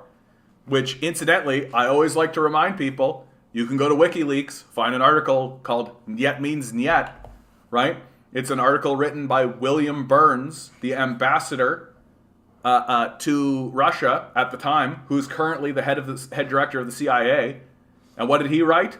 Yeah, what we're doing in Ukraine is going to draw Russia into a war with us. Wonka, wonka, wonk, wonk. Like, here we are. So to call it your war, right, is an embarrassment. I mean, Chrystia Freeland's a Nazi collaborator, so who cares what she has to say about anything? Like, yeah, say hi to your Nazi grandpa, Chrystia. John the Good. Good to see you, Zed. Meeting of bankers and finance ministers. Yeah. Cannot ever bode well for the rest of us. Yeah. My town just passed a charter that shifts tax burden from landowners to workers. I'm dreaming I can use the charter to legalize the fun mushrooms. Yeah, dude. Like...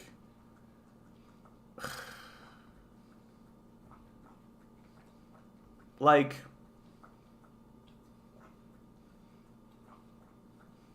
this is the great unraveling. There's just... and the lines are being drawn very clearly. Like, very clearly.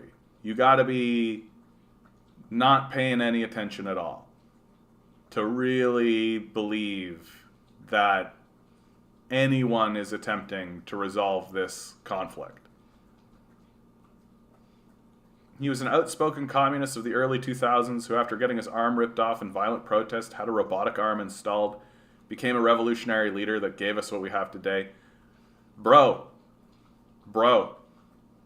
I for sure would have a robotic arm installed. Are you kidding me? For sure. I wouldn't even think about it. Like, if I had my arm ripped off in a violent protest, probably one of those fucking robot dogs, right? For sure, actually, one of those robot dogs. I wouldn't even think... as my arm was getting ripped off, like, the robot dog would, like, have my arm, and my arm would be coming off, I would be thinking, while that was happening, I'm gonna get some fucking robot arm installed on this shit. I wouldn't even think... like, it just literally just like, well, there that goes. Robot arm time. Here we go, son. Right? For sure. And I would definitely go, like, full anime with it. I would not fuck around. I would absolutely, like, for sure I would want to have a moment where I would be like, chick, and then something would, like, come out of it and be like, chick, chick, chick, oh! Like, absolutely. Fucking absolutely, dude. Like, yeah, they passed a local income tax right away. It was done specifically to help landlords. These people are ghouls. Yeah, the landlord wanking that's happening in Canada is unbelievable. Like, you're seeing CBC articles that essentially amount to poor landlords. Like, and it's because our political class are landlords, right? The political class owns property. Like, they are landlords. So obviously they're not going to fix the issue. Obviously they're not going to reduce rent. Obviously they're not going to do anything to help housing issues or anything like this. They own the housing. Like, they're fucking part of it. How do you feel about the dude marching across Canada? James Top? James Top.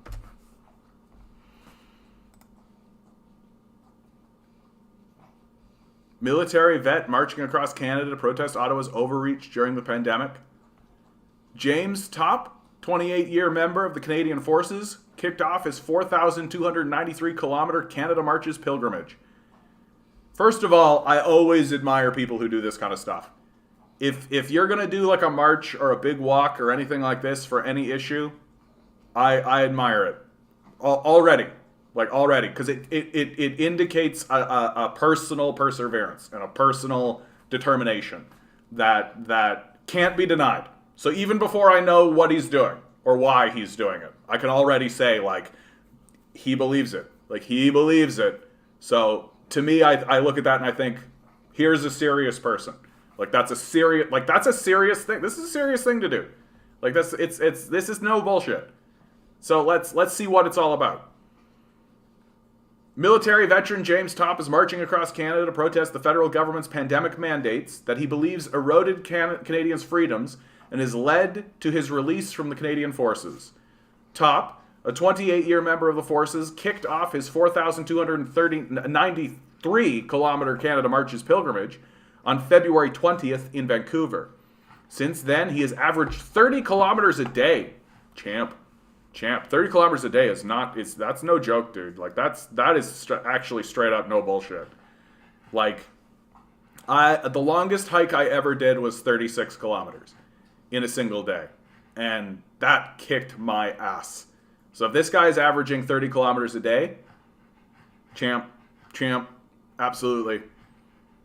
Like, and again, outside of the issue, outside of the thing, just from a basic human perspective, like that's champ mode for sure. Like that's like iconic. Like if you are in that position of anti-mandate already, like this guy's a hero to you, for sure. This has to do with government overreach that is spread into all our personal lives, Top said. While parts of the march have been physically excruciating, yeah, I imagine, public support has been overwhelming, he stated on April 18th after stopping briefly on Highway 1 outside Moose Jaw. Canadians and communities have reached out and provided him and his team with warm meals, supplies, fuel cards, and enhanced nightly accommodations. Sometimes people will stop on the highway and thank him while others join him for part of or all of his march. A trio from Saskatoon, including a veteran, walked with him on this day. The goal was to reach Belle Plaine by the evening. So it's been a very positive experience for me after living through 3 years of pandemic response and having lost my employment and everything else, he added. Here we go. This is what I want to hear. There are three main reasons for this march, Top explained.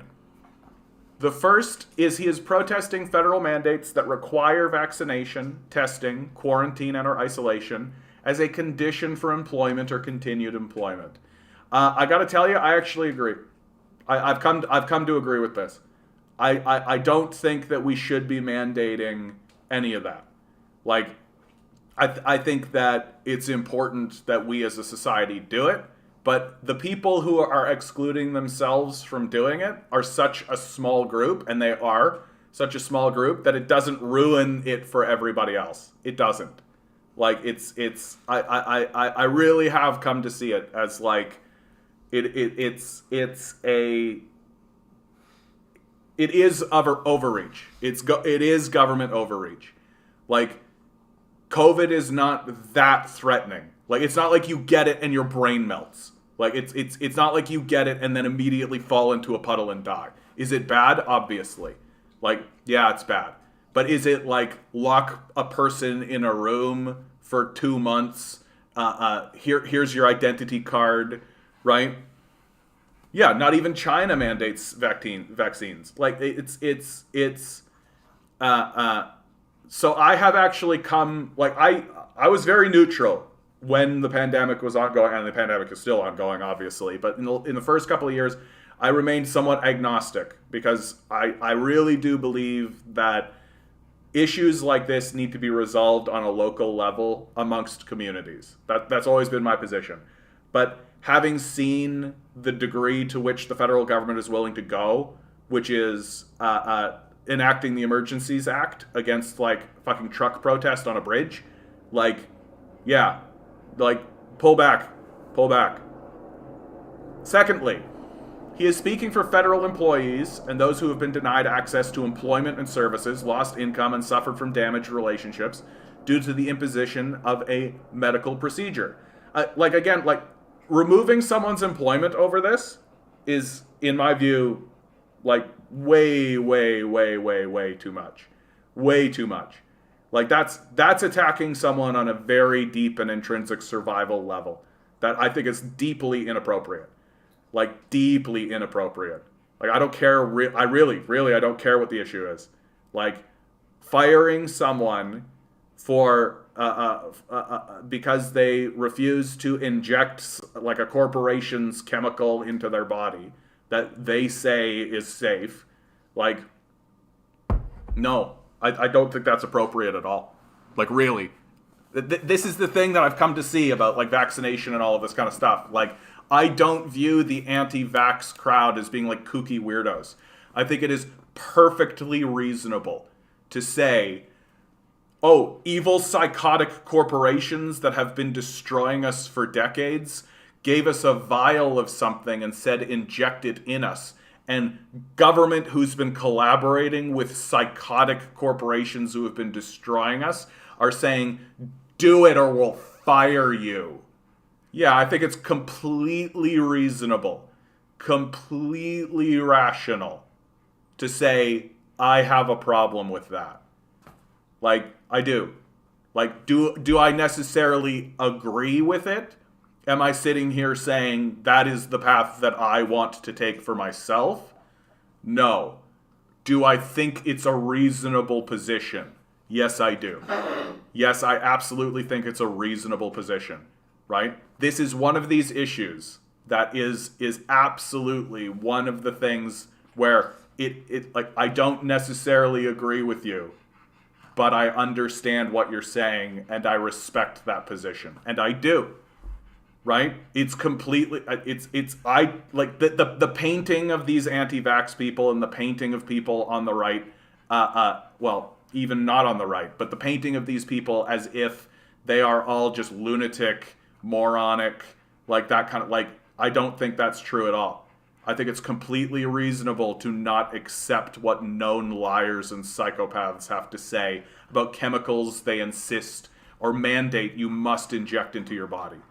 Like, I think it's completely reasonable to be skeptical about this. Military people have to get vaccines for other things. These people are a soldier. That's also a fair point, right? That's part of this conversation, right? It's a very complex sort of thing. It's part of combat readiness. Yeah, that's also another fair point. There are other vaccines. There are other things. There are, but I do think this conversation needs to occur.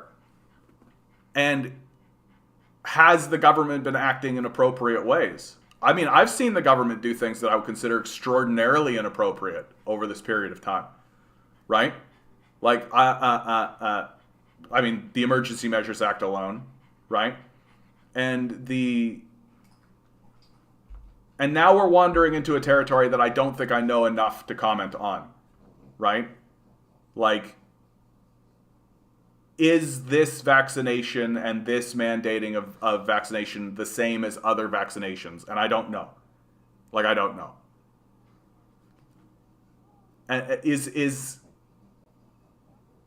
And given how inappropriate I've seen the government act in many ways during this period of time, right? Like, for God's sakes, like, for a period of time here in Toronto, they were trying to make it so that if you wanted to walk into an establishment, you had to take your phone and do a QR code and, like, punch in all that kind of stuff and so on and so forth. Nobody did it. And so what would be the response? You're going to erect, like, a bureaucracy to find people and track people down who don't follow this? You're expecting the employees of a pizza joint or a convenience store to be the people who actually enforce this? It's not going to happen, right? It's not going to happen. So they abandoned it because nobody would actually go along with it, right? And if that's what's happening kind of on a local level in our communities, where they're trying to erect, like, digital infrastructure to track us while we walk into and have us participate in it, I can't imagine what kind of shit they're doing to military personnel, like, and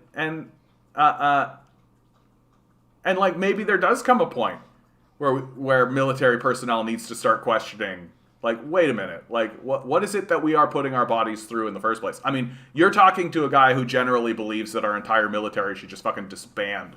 Like, that's how shitty we are. Like, we're not helping anybody, right? We're destroying everything. Like, we're fucking destroying everything. Have a good one, Grinning. Good to see you, bud. I mean, disband, but, like, we need to redress what it is we're doing and how we're treating ourselves. A soldier who doesn't get their immunizations is a walking bioweapon at worst, a dead man at best. Yeah, I mean, there is this aspect of it, the soldier aspect of it. Like, when you sign up to be a soldier, you do give away some of your personal rights, for sure. And again, though, like, should that be the case? Is that, like, why is that the case? I mean, we're a walking bioweapon at worst. And the military issue is a wrinkle in it, for sure. Like, there's a lot of complexity in the conversation, and the military aspect is sort of, and I think you're right to bring it up, Content, because Like, the whole idea is that you're giving away your individualism as a service to the country.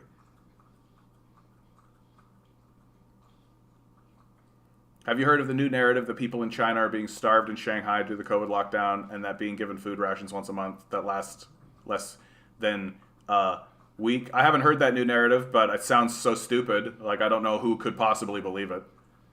Like, why? Like, what's to what end, for what goal, to what purpose? Who wins this? Shanghai? Are you kidding? Like, Shanghai is like, why would the Communist Party want to destroy its own credibility like that amongst like one of its major epicenters and one of its major bases? Sounds like Western garbage. Just sounds like total trash, made up like Radio Free Asia garbage. Like, source needed. If you think about it, right now is practically exactly as the beginning of the COVID epidemic, except people are pretending it's over. Yeah, there's that too. Cotton, you've successfully sowed the seeds of doubt in my mind here, like and destabilized me, which is good. And because I was thinking about this just from the civilian perspective, but you've brought in the soldier's perspective, right? The military perspective, and that's right. That is actually accurate. That like, look, like, there are a lot of immunizations and a lot of things, and like, we're sending you into difficult places all the time, right? And you're complaining about getting a shot when like people are going to shoot at you, right? Like, okay, hold on. Let's finish the article, right? Thirdly, he is speaking for those who have, through the introductions of false constructs surrounding choices and consequences, been pressured into taking part in medical procedures they would not have otherwise have accepted. What are these? He keeps talking about medical procedures. I'd like to know what he's talking about. Top sent a letter and email to every federal MP and Prime Minister explaining the reasons for his journey, inviting him to meet in Ottawa. The goal would be to resolve how best to repair and unite Canadians after more than 2 years of mandates. We're going to go and hopefully have a conversation that wasn't had earlier this year during the Truckers' Freedom Convoy protest, Top said. They were luxurially ignored, and then furthermore, they were insulted. He also didn't like the heavy-handed response from the police in Ottawa during the protest, specifically when they arrested veterans peacefully standing at the War Memorial. Several veteran and veterans organizations have told Top they will meet with him once he reaches Ottawa. He pointed out it will look bad for the federal government if it ignores this group and refuses to meet with them. That's definitely true. Top is a serving member of the Canadian Forces, but the organization is preparing to release him because he refused to disclose his vaccination status or take the vaccine. He's not happy with that, he said, since he spent 28 years in the regular forces and was serving in the reserves when the mandates came down. I wasn't exactly a model soldier when I was a young guy, but I spent 20 years trying to keep my nose clean, doing the best I could, he said. So this is my paycheck? Because I have issues and questions, I'm not willing to just go along with things right off the bat. Added Top, can't we all just have the respect and compassion for each other and call it a day? Top will give a presentation tonight at 7 p.m. at the Prairie Storm paintball course. But I think this is what's really interesting about this, okay? Is that a man like Top should not be ignored, right? Like, part of the issue that I see happening in our political discourse is that we're not actually having the conversation. Do you know what I mean? Like, we're not actually bringing a man like Top in and having a man like Top speak to like a professional and then like a political advocate. We're not actually airing it.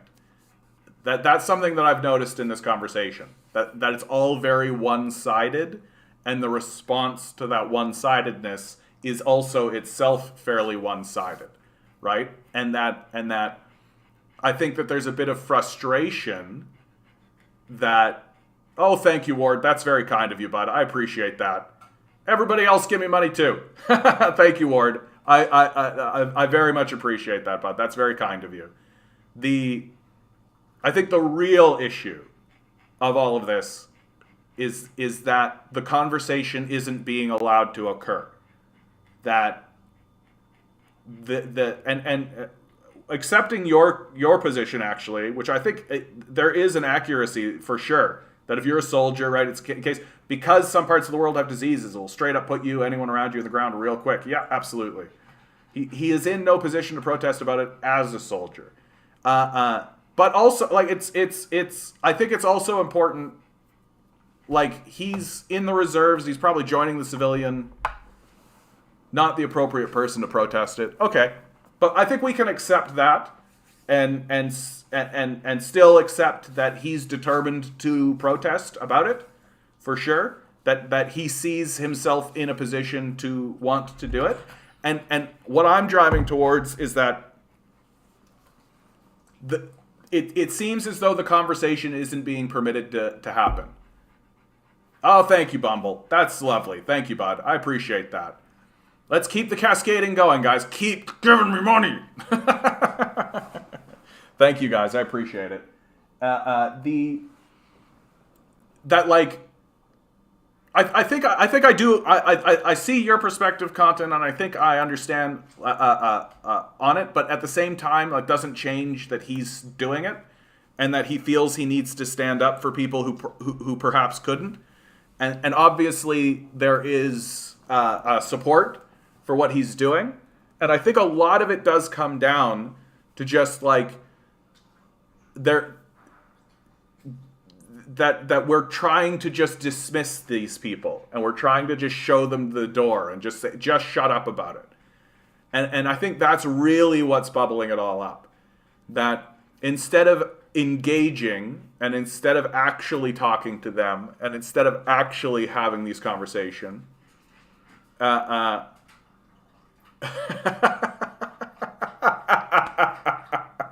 Content. You know what? I'm a third worldist anyway. I think Western shoulders should go ahead and see vaccines as optional. Go ahead. Please. Content. That's hilarious, dude. Okay, let me make the point, because I keep getting derailed, because that's pretty funny, bud. That's really good. I'm getting derailed by hilarious commentary and people giving me money, which, don't let that stop you from giving me money. But the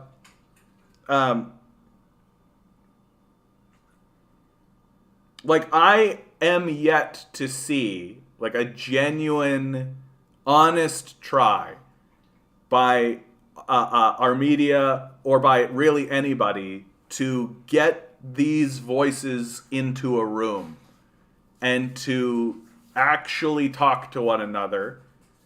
And I'm with you on that, Ward. I 100% am with you on that, because say what you want, right? And I think Content is right to point out what he's pointed out. But even with that in place, like, he believes it for sure, and he is determined to make a point of it. And what he is doing is no small feat, right?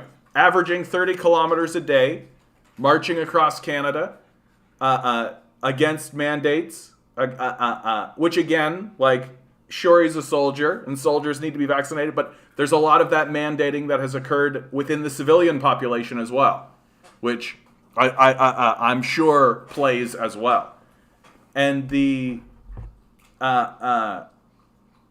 my hope, and not just specifically for Top, but my hope for all of us, right? The big concern that I have in all of this is it just feels like we're not talking to each other about it, right? This is why I've been kind of soft on this particular issue, because I feel like everybody is sort of talking in their own little echo chamber about it, and everybody's got like their own kind of thing, but nobody's like, there's no effort to try to get all of the voices in the room and to air any of it, right? And to listen to one another, even if you think that they're wrong, right?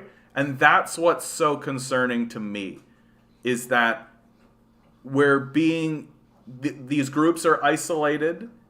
Our power structure is purposefully isolating us. Like, it's like Justin Trudeau didn't send anybody to the Freedom Convoy. There were no ambassadors they sent down. There was nobody talking to them, right? And that's what's the most concerning to me, that we're not even trying to genuinely talk to one another and have the conversation seriously. You know, even if you think like the anti-vax types are insane, nutto, crazy, well, too bad. They like represent like 20 to 30% of the populace, right? I'm not talking with guys like him because I don't want to contract COVID from him.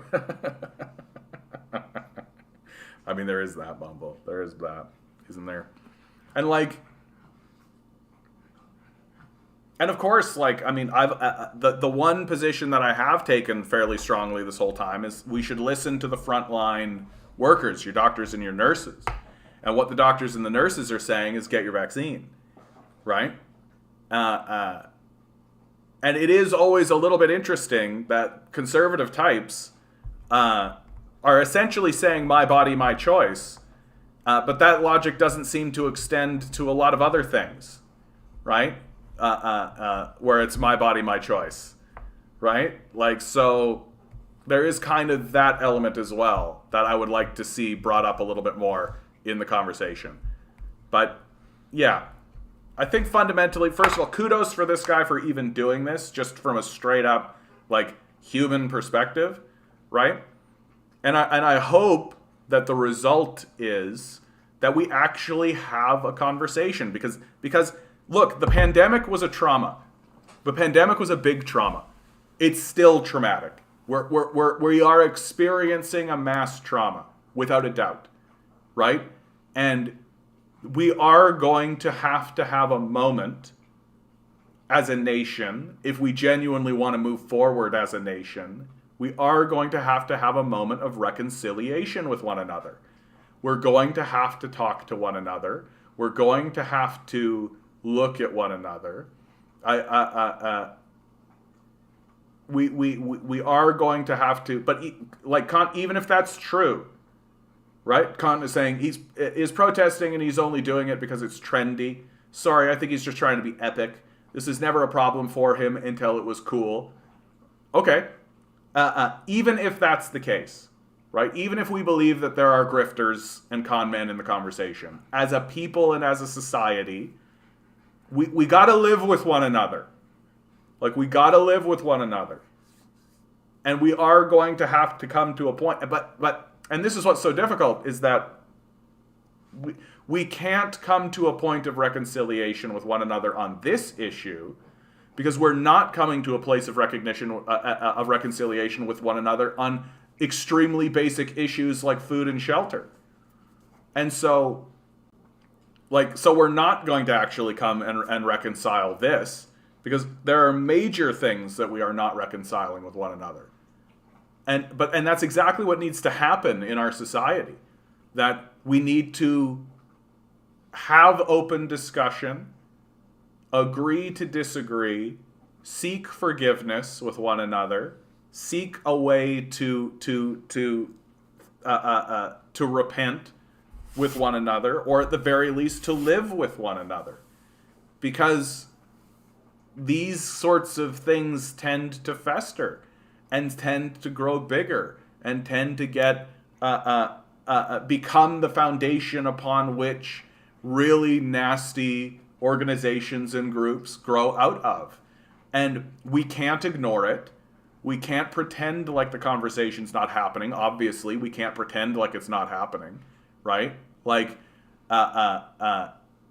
and if we don't attempt to release the steam valve, release the pressure from the situation by actually talking to these people, by actually listening, by actually attempting to redress their grievances, and to find a way to, at the very least, not dismiss them, to make them feel like they've at least been heard, it's going to get worse. It's going to get a lot worse. And so my hope for someone like Top is that he will be listened to. Yeah, diplomacy is difficult. That's exactly right. Which is why I think America and Canada reach for war first, because war is way easier. War is simple. You go in there, you blow them up, you fuck them up, and then you tell them what's up. It's way easier. It's so much more straightforward. Diplomacy is difficult. Diplomacy is hard. You've got to accept certain things. right? You've just got to accept that there is a position of compromise, right? Me go war now. The biggest issue with anti-vaxxers and anti-maxxers I have is that we shouldn't have anti-vaxxers in the first place. What the hell kind of society doesn't educate and encourage good social hygiene? That's a really interesting point too, Rumble. Like, that's another part of it. Like, and that's something I've been asking for a while, which is like, why are we so skeptical? Like, why is this skepticism? And that's a big thing about, like, I gotta respect the skepticism of the anti-vaxxers. Like, look at me. Like, I'm the definition of skeptical. Like, I'm very skeptical of what I read and what I see. So when these anti-vaxxers sort of appeared, I thought to myself, yeah, I see why you would be skeptical. And there's also the conspiracy part of it too, right? People get caught in like a conspiracy brain, for sure. That exists. And that's why I kept saying over and over again, just listen to your doctors, listen to your nurses. There's no way every nurse and every doctor is wrapped up in a mass conspiracy. Like, there's no way. So, but at the same time, I'm like, yeah, I remember being a 9/11 truther. Like, I remember all this conspiracy stuff. Like, I remember all of that and how it can sweep you away, right? We've devolved to before germ theory. What's next? Object permanence. I see peekaboo grifting. Dude, what are you talking about? Yeah, we're already there. Object permanence, for sure. Out of sight, out of mind, right? Like, if you like we don't have object permanence. Like, take a look at you literally, like, we as a society have literally forgotten about the Iraq and Afghanistan wars. Like, we've literally forgotten about them. That, like, if you bring them up in conversation, there is this kind of like, oh yeah, that exists, right? Like we don't have. I don't think we have object permanence. Like, for real. Like, if you don't see it, out of sight, out of mind. And I think that's a big part of it. Yeah. Anyway, Ward, thanks for bringing this to my attention, bud. This is an interesting one. My hope for it, all critiques aside, and I think, Conton, your critique is not illegitimate in any way, shape, or form. Humans are, of course, hysterically full of all kinds of contradictions. My hope, though, is that it becomes a platform for which we can have a conversation with one another. That's really what it is. And, like, I got to tell you, like, I've talked to a lot of these anti-vax type guys. Like, I've talked to them directly. And I don't think they're like kooky lunatics, right? Like, they're not like these Stand With Ukraine stands, right? Who aren't accepting like basic shit. Like, and of course you can find like the conspiracy heads, the people who are saying that like COVID doesn't exist and all this. But at the same time, I think there are genuine people amongst this group that I think see a trend that they don't like and see an imposition that they don't care for.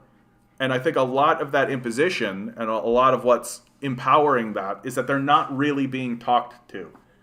That no one's attempting to discuss things with them and address their issues in serious ways. That dismissal isn't going to cut it, right? Even if you think that it's like really basic shit, well, then we gotta go through it. We got to go through it. And that's just what it is. And my critique of the people who are on the other side of like the anti-vax kind of stuff is that it's not enough to just say they're dumb and then dismiss them. Like, we at least have to reach across and make the attempt. And I do see people in the discourse trying to do it, but I'm not seeing it being done in a bigger kind of national sort of a sense. Anyway, I think that's the long and short of my feeling. On a very human level, good luck to him. He's on quite a journey. What a trip that this guy's taken.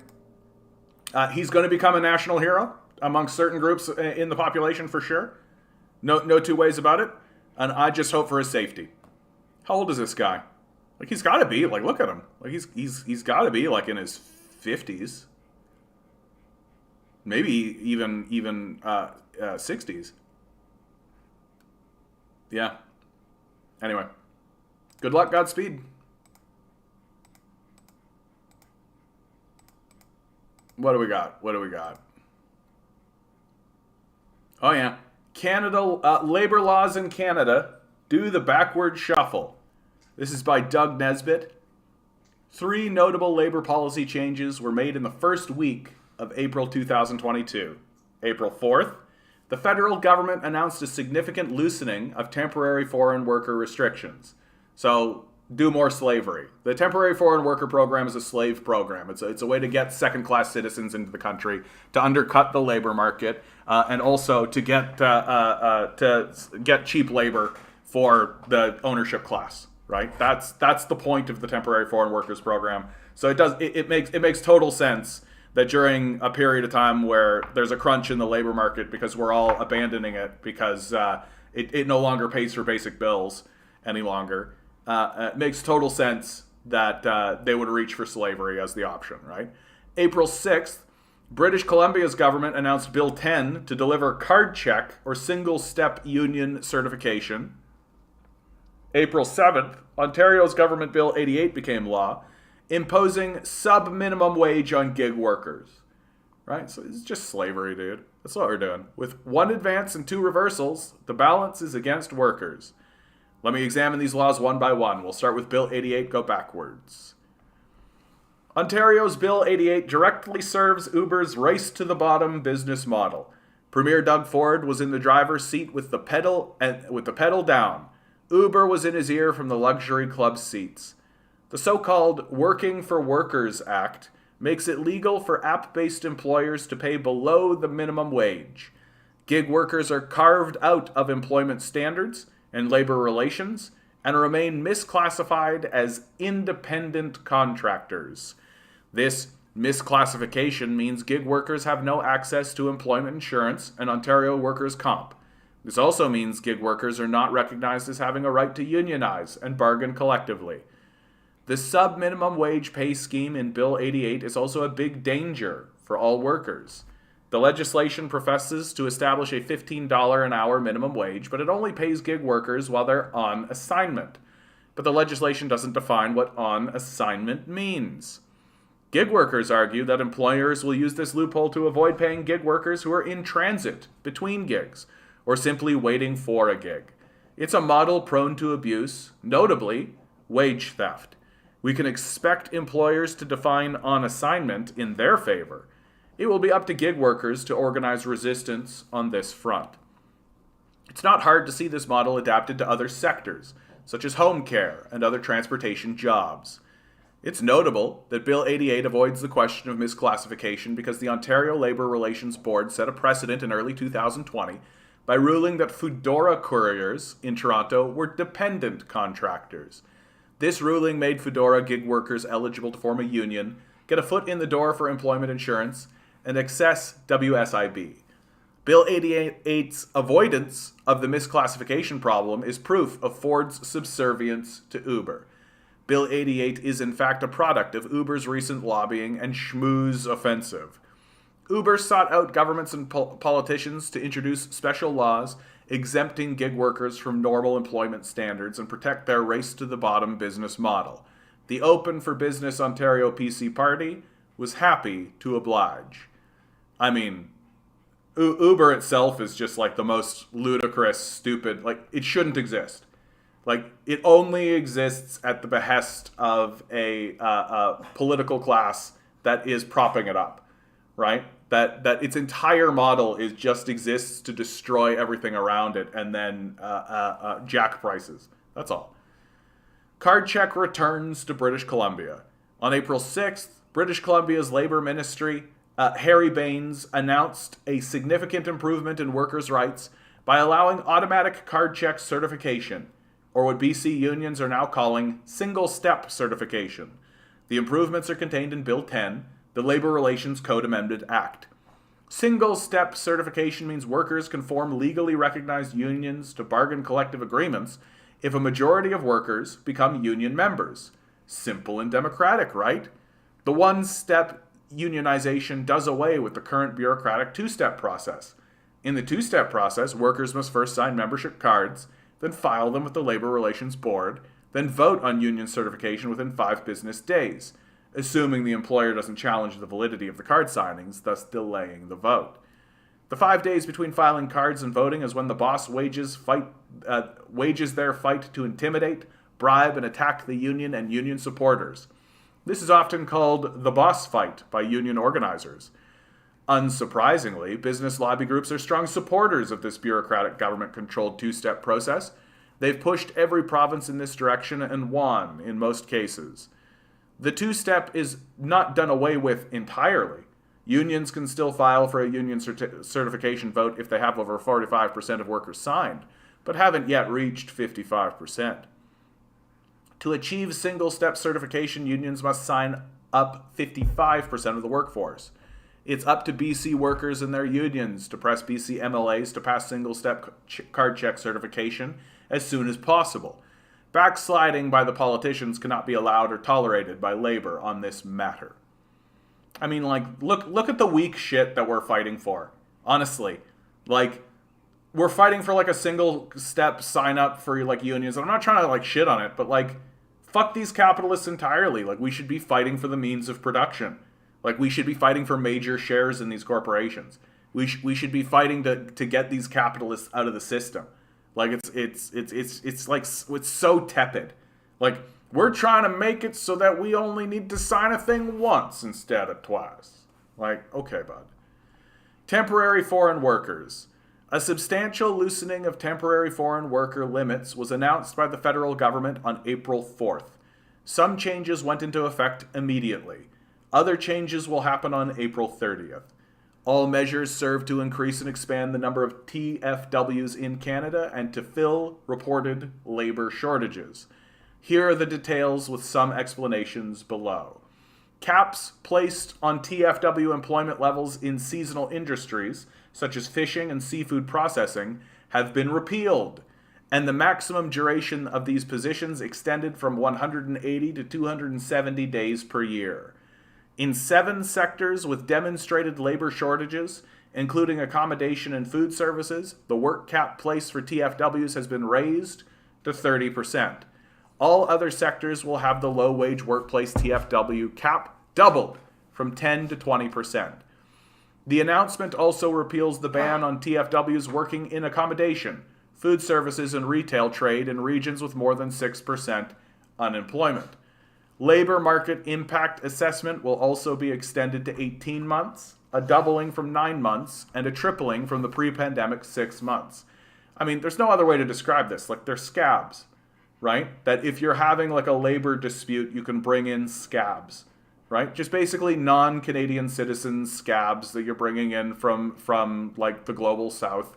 So you go and you bomb a territory, right, making it unlivable, and so those people flee, and where are they going to flee? They're going to flee up to Canada, right, where there isn't, like, people being bombed regularly, and you just infuse them as slaves as secondary citizens into the society, and then and what effect does that have? Well, it undercuts the market, right? It weakens the position of labor. That's the whole point. What is an LMIA? To hire a temporary foreign worker, employers are usually required to request an LMIA report. The LMIA determines whether TFWs can be hired by the employer's particular labor market. LMIAs are supposed to protect job opportunities for the local unemployed. However, positive LMIAs will now be valid for 18 months, which is quite a long time given the current instability of labor market conditions. These TFWP details might seem confusing, but there are some common features in these changes. Employer access to temporary foreign workers has been greatly expanded and extended, especially in low-wage, non-union sectors. A curious labor shortage. Is there a labor shortage which justifies the loosening of TFW limits in these sectors? Rankandfile.ca spoke with some scholars studying the question, and it is not at all clear that the labor shortages exist in the way business lobbyists say it does. Some preliminary findings, which have yet to be peer-reviewed, show that employer responses to rates to job applications in low-wage sectors is about 15%. Researchers also told rankandfile.ca that they're still trying to figure out why this response rate is so low. There are many reasons, say researchers. Some are quite ugly and sleazy, like racism and sexism, while others seem more credible and legitimate. That said, there appears to be strong evidence to suggest employers are, in general, not reciprocating when people apply for low-wage jobs. This undermines the claim that there is a labor shortage requiring such dramatic loosening of TFW legislation. Bill 88 and the ramping up of for real, the TFW model is the model they want. They're just going to eventually open it all up and just flood the whole market with these TFWs, these second-class citizens that they don't need to pay attention to in terms of adhering them to law. Like, the TFW system is a slave system. That's what it's designed to do, right? So this idea that we're and of course, what is it like? We're all walking around complaining, like, just get a job, but all the jobs are going to get bought up by like TFWs, right? And it's because people aren't getting a living wage out of the deal, right? So we're literally blowing up countries so that refugees will flood into our borders, and then we'll put them to work for like $2 a day, have them sleep in like boarding houses, right? And like shit conditions that no one should tolerate, right? But their lives have been so destroyed and they're so disoriented that they can't fight back, right? So we're just like generating slaves, right? This is where the basic income enters the conversation. They're never going to pass that, dude. Like, that's not going to happen. Like, it's not going to happen until the halls of power are surrounded, and that's not happening.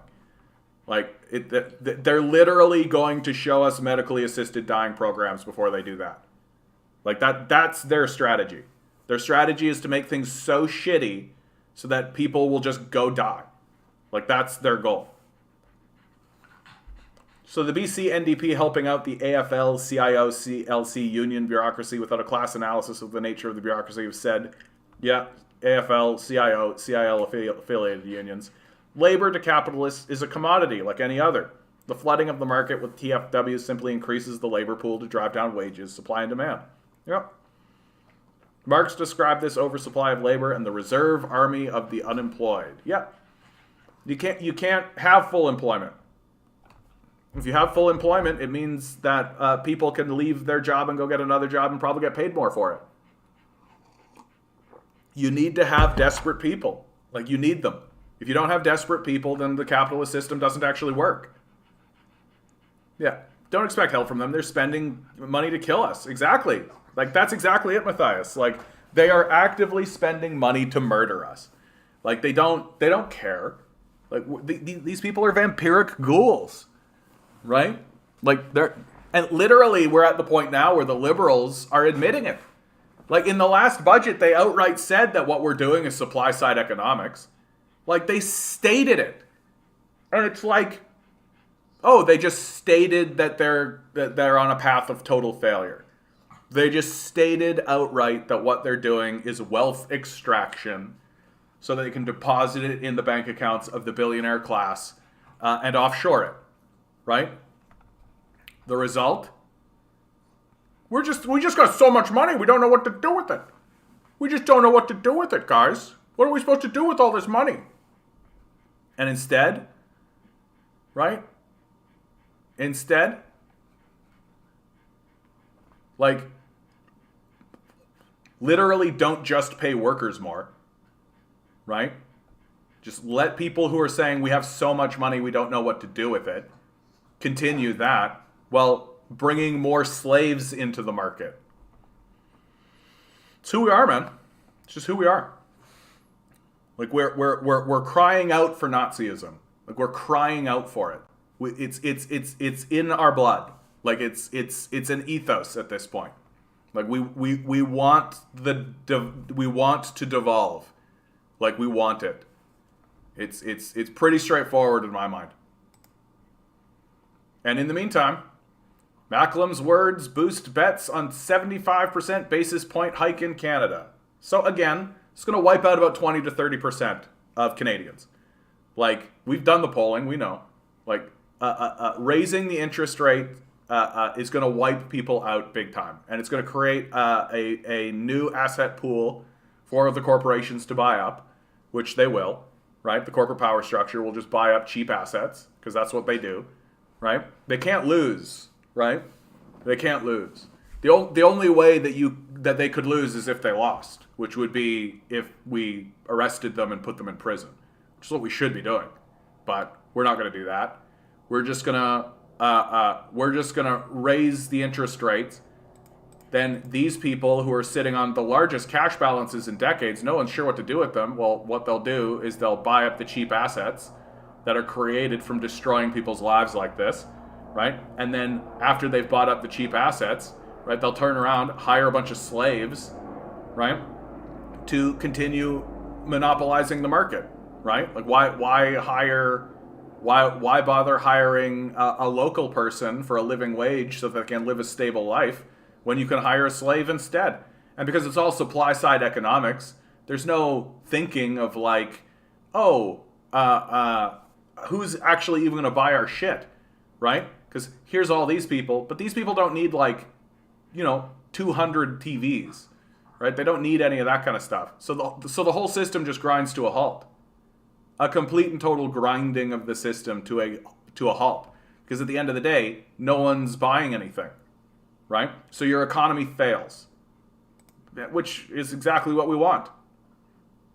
It's exactly what we want. Like, we want our economy to fail. The liberals admit that what they want is the economy to fail, right? They're literally walking around saying, in the face of like OECD reports saying like, Canada's heading for a pretty significant, like a regression, a repression. I'm blanking on the word. It's not a depression. It's a regression. I don't know why I'm failing at that. But you've got like the Bank of Canada saying it. You've got like Chase Manhattan saying it. Like, everybody knows that Canada is about to regress and experience a depression. Everybody knows it except the Liberal Party, who outright writes in documents, yep, what we're doing is enacting policies that are going to destroy the society. Like, this is what we're doing? Like, this is who we are? Yeah. And what's so dumb is that we could just not. Like, that's the best. The best part about it is that we could just not. It would be easy to just not. Hey guys, guess what? Bitcoin investors tend to have low financial literacy. What? Yeah, I'm just going to do some rapid fire. Because I want to spend the last half hour. What have you guys been watching? What have you guys been watching? Let's talk culture. Let's do some culture conversation. What are you guys watching these days? What is it you're spending all your time doing? I know what you mean to say liberals messaging convinces libs they don't know, but they totally know. Yeah, exactly. They just don't know that they don't. Breaking, Netflix to add lower tier with ads. Yeah, we knew that shit was coming, dude. Like, there was no way that this model was going to sustain itself. And it's not like Netflix is making a bunch of good stuff. Trying to get into Demon Slayer. That's an anime, right? I've been chewing through One Piece. Which One Piece is great. It's really good. Like, it has all of the same kind of tropes that anime tends to, right? But like but it grows up. That's what's interesting about it. It grows up. Like, the characters aren't static. They're actually growing up in interesting ways. Lately, I've been watching the Pro Cycling Spring Classics. Baseball, a lot of auto racing. Oh, dude, the classic stuff, man. Can I tell you, that really reminds me. Anytime I do any, like, we all did, right? The channel flipping, right? And you'd flip through, and then for whatever reason, you'd hit, like, a golf game, right? And you hit the golf game, and it would just, like, plane everything out. I would just be like, oh, that's just nice. And I just would watch, and the ball would go, and everybody just like, right? So nice. Like, so nice. Mark Twain called golf a good walk ruined. I got rid of Netflix years ago. I found myself watching Midnight Diner for the third time. Oh, there's this hilarious show on Netflix that I just like put on in the background one time because I was curious. It's called "Is It Food or Not?" I think is the name of it. And what it is it's bakers who make a food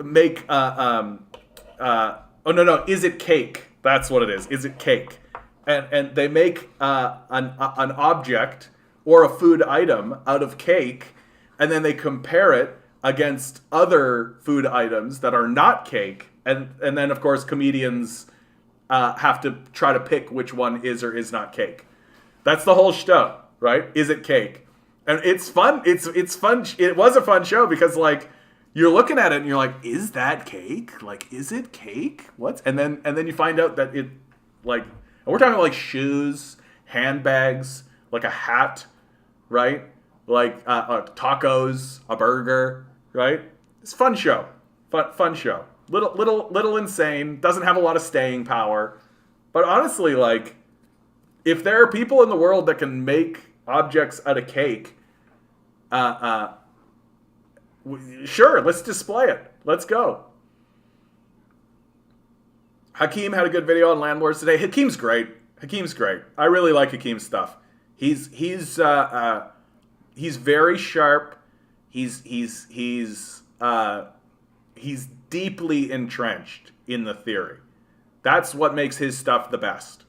Because he not only does he obviously know what he's talking about, like he's extremely well read, but he doesn't like I go off into the netherworld, right? And a lot of what I say just kind of comes from my heart, and I'm just trying to and yeah, I got like a theory and like all that kind of stuff, but I think that there are people in the chat who are more theory based and know more than I do for sure.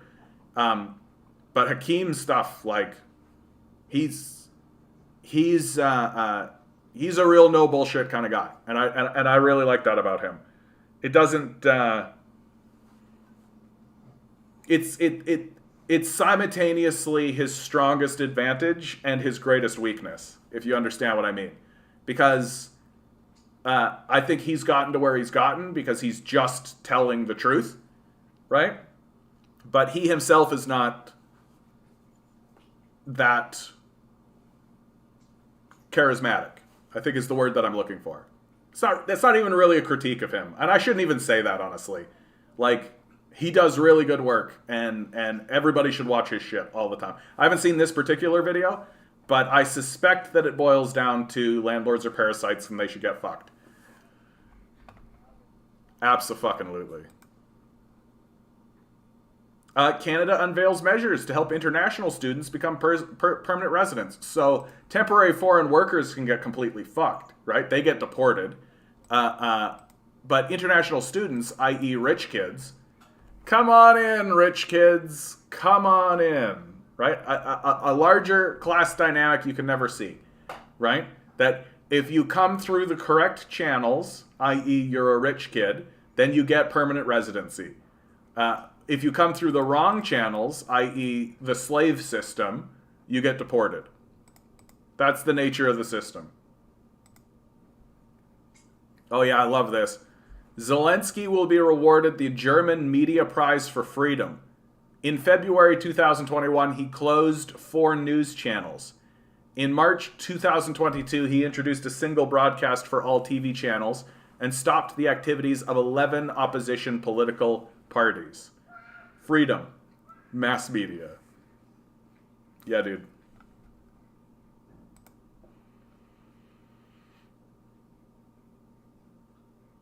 On Earth Day, Horvath announces Ontario's first Youth Climate Corps. Youth Climate Corps is a part of the NDP commitment to plant 1 billion trees by 2030. Like, I don't know why this one's hard, you know? Like, I don't know why the Liberals are so incapable of doing this one. Like, take money, give to people, plant trees. Is it tough? Is it difficult? Seems like. We did it.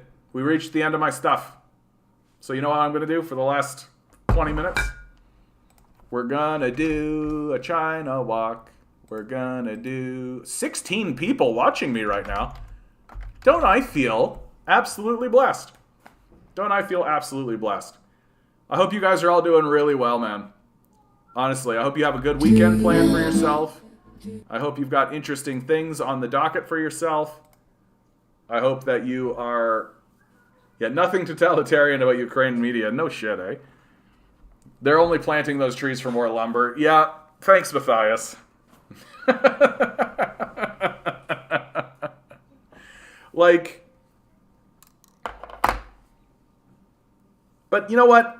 Even if they are, like, I'm not opposed to the idea of, like, a sustainable, like, if what we were doing was, like, planting trees, growing them, and then harvesting those trees, and then planting another group of trees, like, if that was the cycle that we were on, that sounds fine, right? Like a sustainable resource harvesting thing, but that's not what we do, right? We're still going after, like, old growth forests and shit. We're still doing that stuff.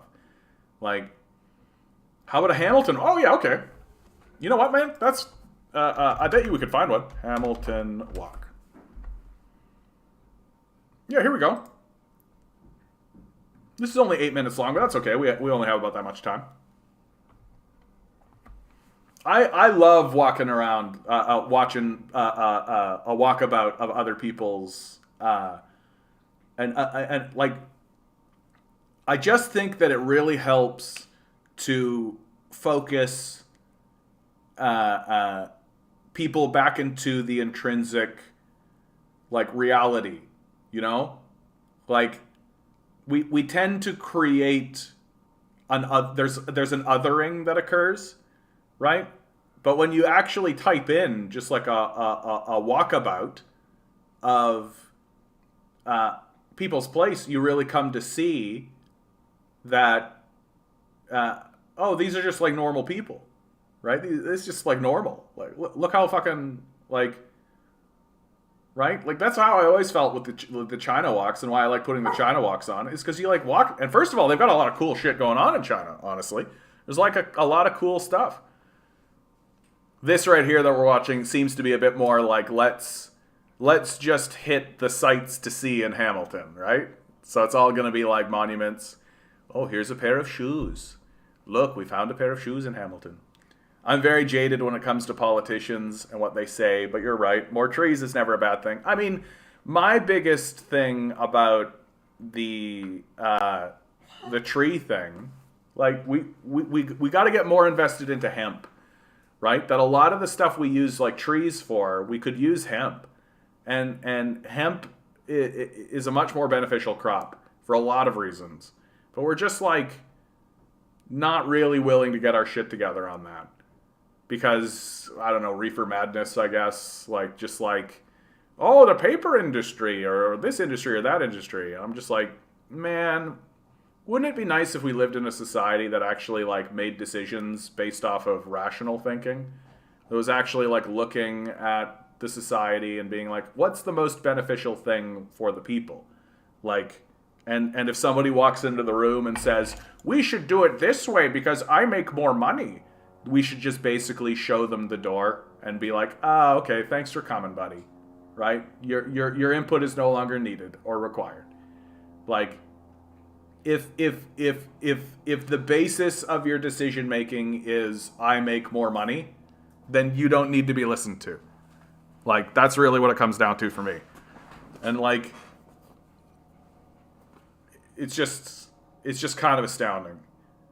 Dude, I just saw a sign there for all-day breakfast for $5.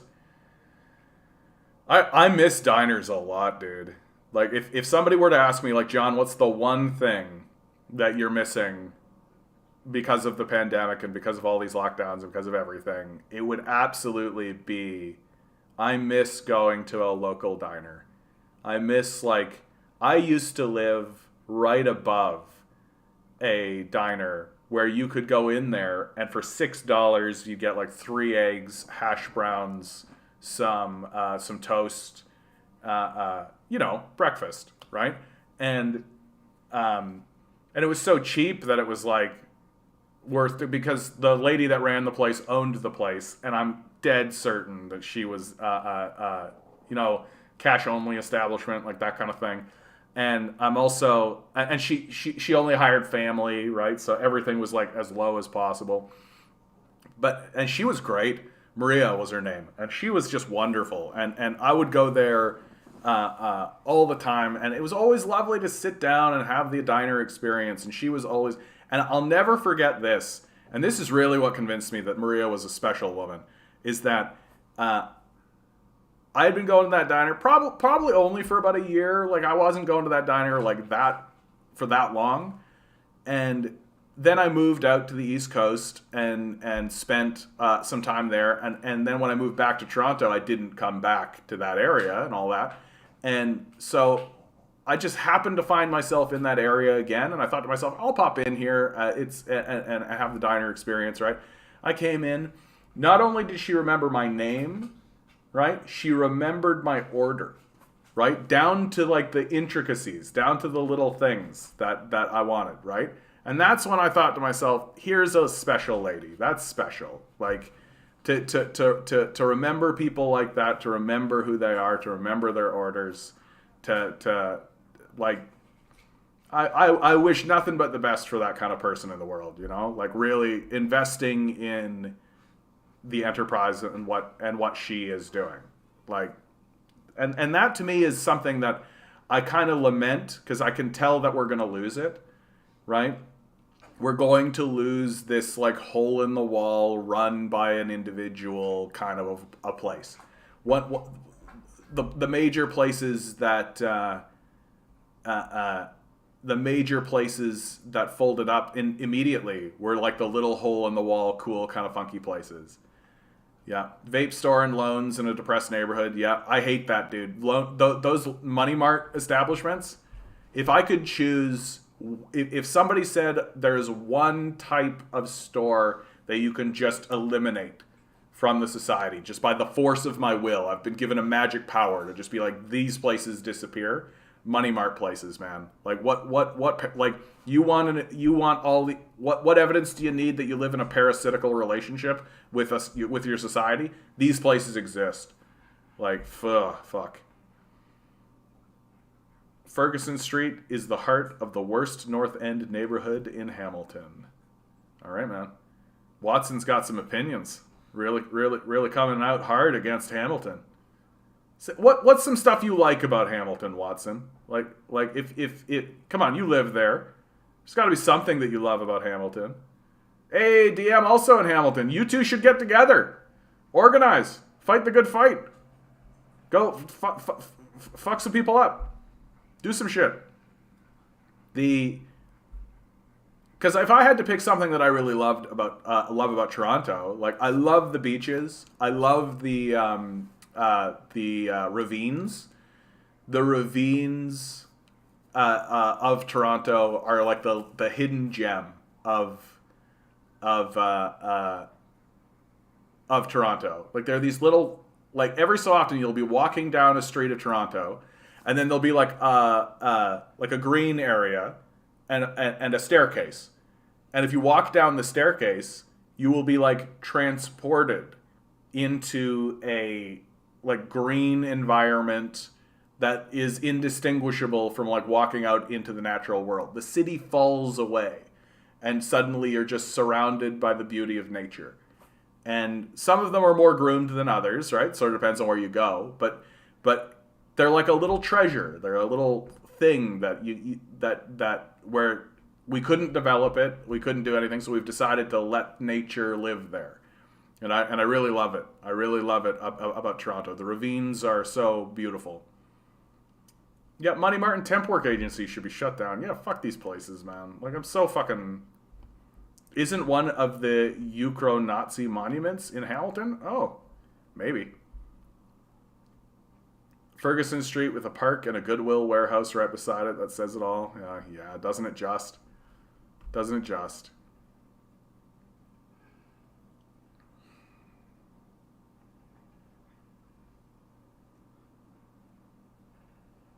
Man, I hope to get out to the beaches a lot more. this this time around, because like it's so nice, right? It's so nice to be by the water. A big problem with the water here in Toronto is that it's the Great Lakes, and so the water's just like frozen. Like not frozen, obviously, but just like cold. Some days you can get in like knee deep and it won't be so. Yeah, diner coffee. Yeah, dude, nothing's better. Nothing's better. Even when it's shitty, it's good. Like even when it's shitty, it's good, right? And the person that comes and serves you is like a 55-year-old burned out grizzled old woman, right? Who calls you a dear. You're just like, this is nice. There's just something nice about it. I feel like I'm like the reincarnated version of just a dude who lived in a diner. You know, like some people, they say like I'm the reincarnation of King Richard VII, or like I'm the reincarnation of monk Badaduba, right, of this temple. And I really do think like I'm probably just the reincarnation of like a dude who sat in a diner reading the newspaper, right? Like everybody, like whenever we talk about reincarnation, there's always this idea that the person we were reincarnated from was like important. And I'm just like, nah, the universe doesn't work that way. That if reincarnation does exist, it's reincarnating just like bums, just like normal blokes, right? Being like, what about this guy again? Yeah, okay. This guy seems fine. Sure, off you go. Coming up is the overhead walkway from the Sheraton Hotel to the Convention Center. Oh yeah, I love. Toronto has these. Winnipeg has some of these too. This looks like Winnipeg right here. This stretch definitely looks like Winnipeg. My feeling, like I love showing these walkabouts stuff because like it gives you a real sense of what type of society or what type of community you're actually living in, right? Like, and I have a critique for the China Walk stuff, which is that they're only showing the really good stuff. You know, like the China Walk videos that I play, they're walking through like the district, right? The coolest district they can find. Whereas like this is just a straight up like, yep, we're in the downtown core walking about. Most cities in Canada look alike, especially downtown, yeah. This is where one of the largest protests against the Harris government in the days of action of the mid-90s. Amazing. Amazing, dude. One thing that shocks me, actually, is how little protest there is against Ford. As far as I'm concerned, like, Ford is about as bad as Harris was. I mean, Harris, I think, that's debatable, I think. Like, who was worse, Ford or Harris? Right? Like, Harris literally cut ODSP. Like, imagine that. Like, imagine how despicable you have to be of a person to actually cut ODSP. Like, cut support to disabled people. Like, unbelievable. Yeah. Board it up for lease. Get used to seeing that. There's a ton of places around here that are just like for lease. And then when you call and actually ask, it's because some millionaire is sitting on the property. We don't tax them or anything. So he just like... And he has no reason to want to lease it out to, you know, small business owners or anything like this. They're all just waiting for like the gap to show up. So the whole thing becomes gentrified, right? And the neighborhood basically just gets destroyed, which is exactly what's going to happen in the beaches. Yeah, the Hamilton downtown has been gutted over the last 4 decades. I mean, this is capitalism, right? This is how it works. Like, you have wealthy millionaires and billionaires sitting on commercial properties that they're only willing to lease out to people if they can make $1 million off of it, right? So they're never going to, like, say to, like, a small business owner, right? Yeah, okay, we'll give you, like, reduced rent or, like, any of that kind of stuff. Like, for, like, so you'll never have, like, cool little, you'll never have cool little funky shops, right? You don't have like interesting places that are like experimental or like small scale in their thinking, right? You don't end up with like your board game cafes. You don't end up with like cool little musical shops. You don't end up with like head shops and things like this, right? You just end up with everything's corporate and shitty, right? And places move in and they like Like one of the places I saw that happened here in the beaches was like a popcorn shop, right? And I immediately thought to myself, that place is folding, right? Because all it was is just selling popcorn. That's it. It's like a gimmick, right? And I'm like, okay, but like there's like 30 empty storefronts around here. So like a popcorn shop being here is fine, right? I'm not opposed to it. And in fact, why not? Like a little kitschy kind of a thing like that, sure. But I knew immediately, like, it's not going to make it. Like, the rents around here are so ridiculous, right? They're not going to make enough income. And of course, it didn't. Folded. So, like, and we're seeing that over and over and over again, right? Like, that capitalism eats every society that's a part of it. This should be Bay Street going towards the First Ontario Centre. Saw the hip there once. Oh, very nice. Seeing the hip live would have been cool. Oh, yeah. There's like an odd, like, emptiness, eh? Like, that's sort of the thing that I'm really...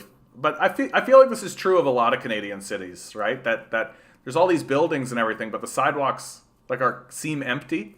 You know, there's not a lot of people around, ever. But I think that's just because we're so sprawled. We're so widespread, right? Like, we have so much territory that we really, like, luxuriously, like, took up a lot of territory. So that means that when you walk around it, it's like lots of buildings, you're seeing some cars, but the streets themselves appear to be empty. Something that I really noticed about Winnipeg when I went back the last time. It's like, oh, there's like huge swaths where there's like literally no one around. And because everything is so stretched out, it encourages the car culture, right? And so everybody just drives everywhere. Nobody actually walks anywhere. And the transit systems are not really that well supported. So transit's bad. Everybody's driving a car. They had an annual record store day sale over at Dr. Disc over on Wilson Street. Haven't bought a record in over a decade. Oh, yeah. Records have become a thing of the past, right? Well, and Amazon's destroying everything, right? Like, if you want to actually get a record, you don't go to, like, a record shop. You just buy it off Amazon, and they ship it to your house.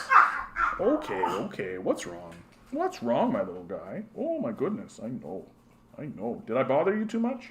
Was I bothering you too much? Yeah, I was bothering you too much. You little sweetheart. You little sweetheart. You're a good boy. Even though you were grumbling. If the walker would go down into the industrial core, you would notice the real degradation, because many of the factories that employed people are gone. Yeah. Like, it's... I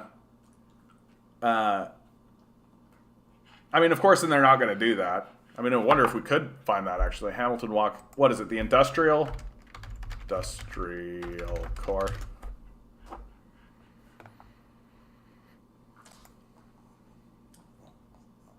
So this is more of a drive around.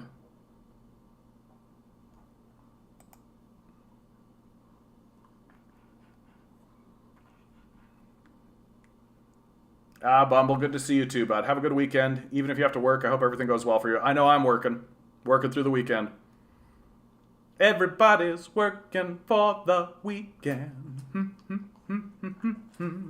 Everybody.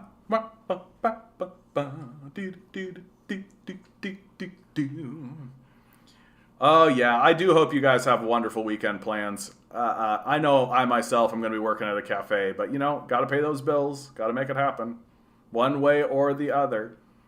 That's Burlington Street, headed towards the QEW. Oh, fantastic. I got to tell you, like, as much as I have come to dislike the car culture, I do love driving. Careful you don't get copyright claimed. I shouldn't get copyright claimed for this, should I? I always wonder how you work 3 jobs, still do a stream from 6 to 9 p.m. Well, I do... Well, the stream is one of those jobs, so it's 2 other jobs. So I do audio recordings throughout the day before the stream. And then... Oh, for the singing. Oh, yes. And then I do this, and then my other job is working at the cafe. So those are the 3 jobs that I do. And Sometimes I don't do much by way of audio recording, if I was really honest. Sometimes it's, it's pretty spotty because I burn out, honestly.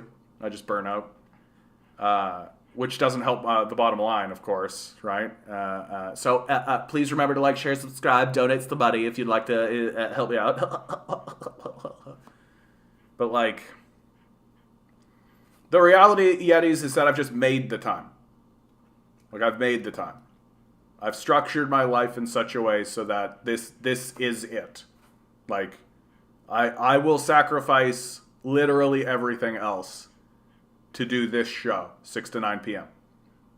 every weekday. Because I got sick and tired of not hearing people talk about the world the way that I talked about the world. I got really sick and tired of it.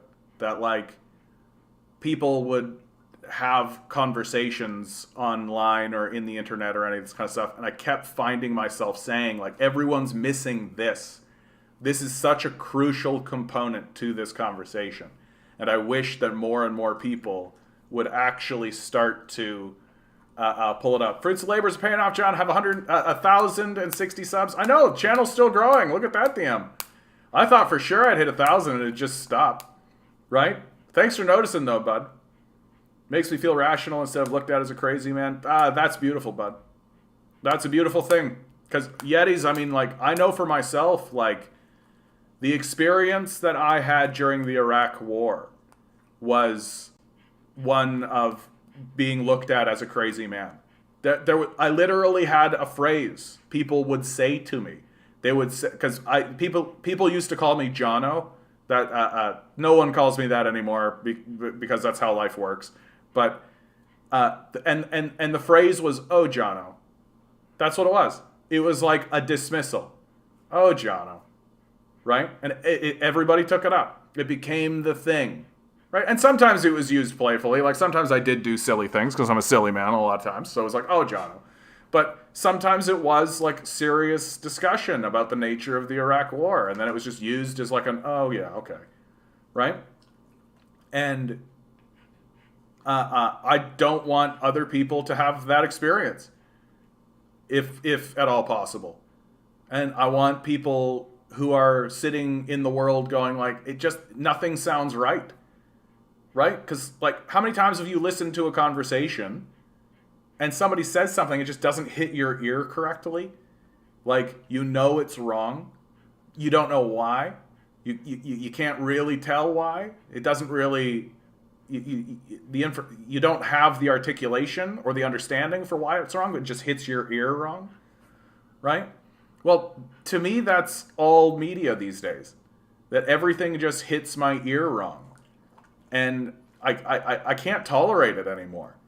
I can't tolerate living in a society where everybody who is being paid to actually inform the society is out of tune. Like, just isn't telling the truth. Like, that's what kills me the most. Like, no one's even interested in the truth anymore. Right? No one cares about facts. No one cares about any of this kind of stuff. It's all just... get into the in-group.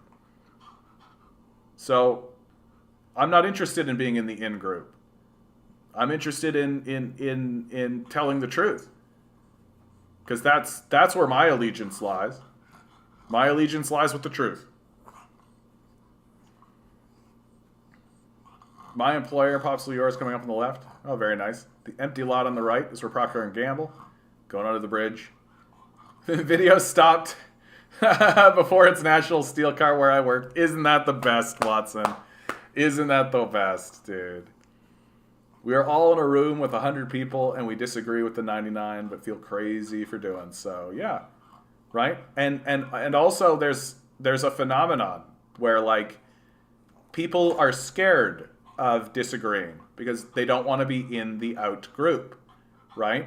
That it's easier to just say yes and go along with things. Right? It's easier to like just change your Facebook profile to a Ukrainian flag, right? It's easier to just like go along with things, find the trend, just go along, right? you don't actually have to think about anything deeper or have a deeper understanding of what's actually going on, or attempt to voice a dissenting opinion, right? You can just put the flag and that's fine, right? So you're on the in group. And if somebody does stand up and actually say, oh, hey, there's more to this story, right? Not even necessarily contradictory, right? Like the Ukrainian war is a good example of this, right? Like you don't have to contradict any of the facts that exist about Russia's invasion of Ukraine, right? You don't need to, right? Because the lies that are being told in Ukraine are lies of omission, right? And as you wade into those weeds and begin to present evidence, right, you find out pretty quickly that people want those lies to be omitted, right? People want that stuff to be omitted, right? They don't want to hear that the Canadian government funded neo-Nazi groups. They don't want to hear that the Nazis took credit for the coup in 2014. They don't want to hear about the Donbass War. And if they do hear about it and if they do engage it, well, they just engage in a kind of apologencia for it, right? Like that's what I've been seeing is just straight up Nazi apologetics. Imagine all the people that died over the truth. Yeah, MLK, Jesus, Socrates, people that our society say were good and they would like them. Yeah, right. That's total fucking bullshit. No, take a look at what they're doing to Assange. They finally extraditing him to the United States, even though he's not a United States citizen, right? Like that's the most hysterical part about the extradition of Julian Assange. He's not a United States citizen. Like they literally do not have jurisdiction over him. He's not a member of their society. They don't have the right to extradite him to America to be on trial. He's not a citizen of America. He doesn't live by their laws, right? But it's just, get fucked. Get totally fucked. As if there are laws anymore. All right, guys. We've reached the end of it. Even though Yetis is saying very, very kind things to me, flattery goes a long way, bud. Yeah, being tried for treason in a nation he's not even from. Yeah, exactly. What a time. What a time. I suspect the actual reality is too painful to deal with, so they lie to themselves. Coming to grips with this system forces people to deal with the ugliness of bourgeoisie society. Yeah, and if you come to terms with the ugliness of it, then you've got to do something about it, or you've got to go on the other side and just admit that you don't care, right? So as they say, ignorance is bliss. All right, guys. Always remember. First of all, like, share, subscribe. Give me some money.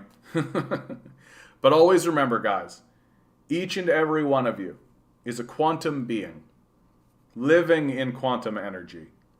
The billionaire class is spending hundreds of billions of dollars in the hope that you won't realize it and you'll just stay the good little commodity they need you to be. Revolt, rebel, repent. Good luck. We're going to need it.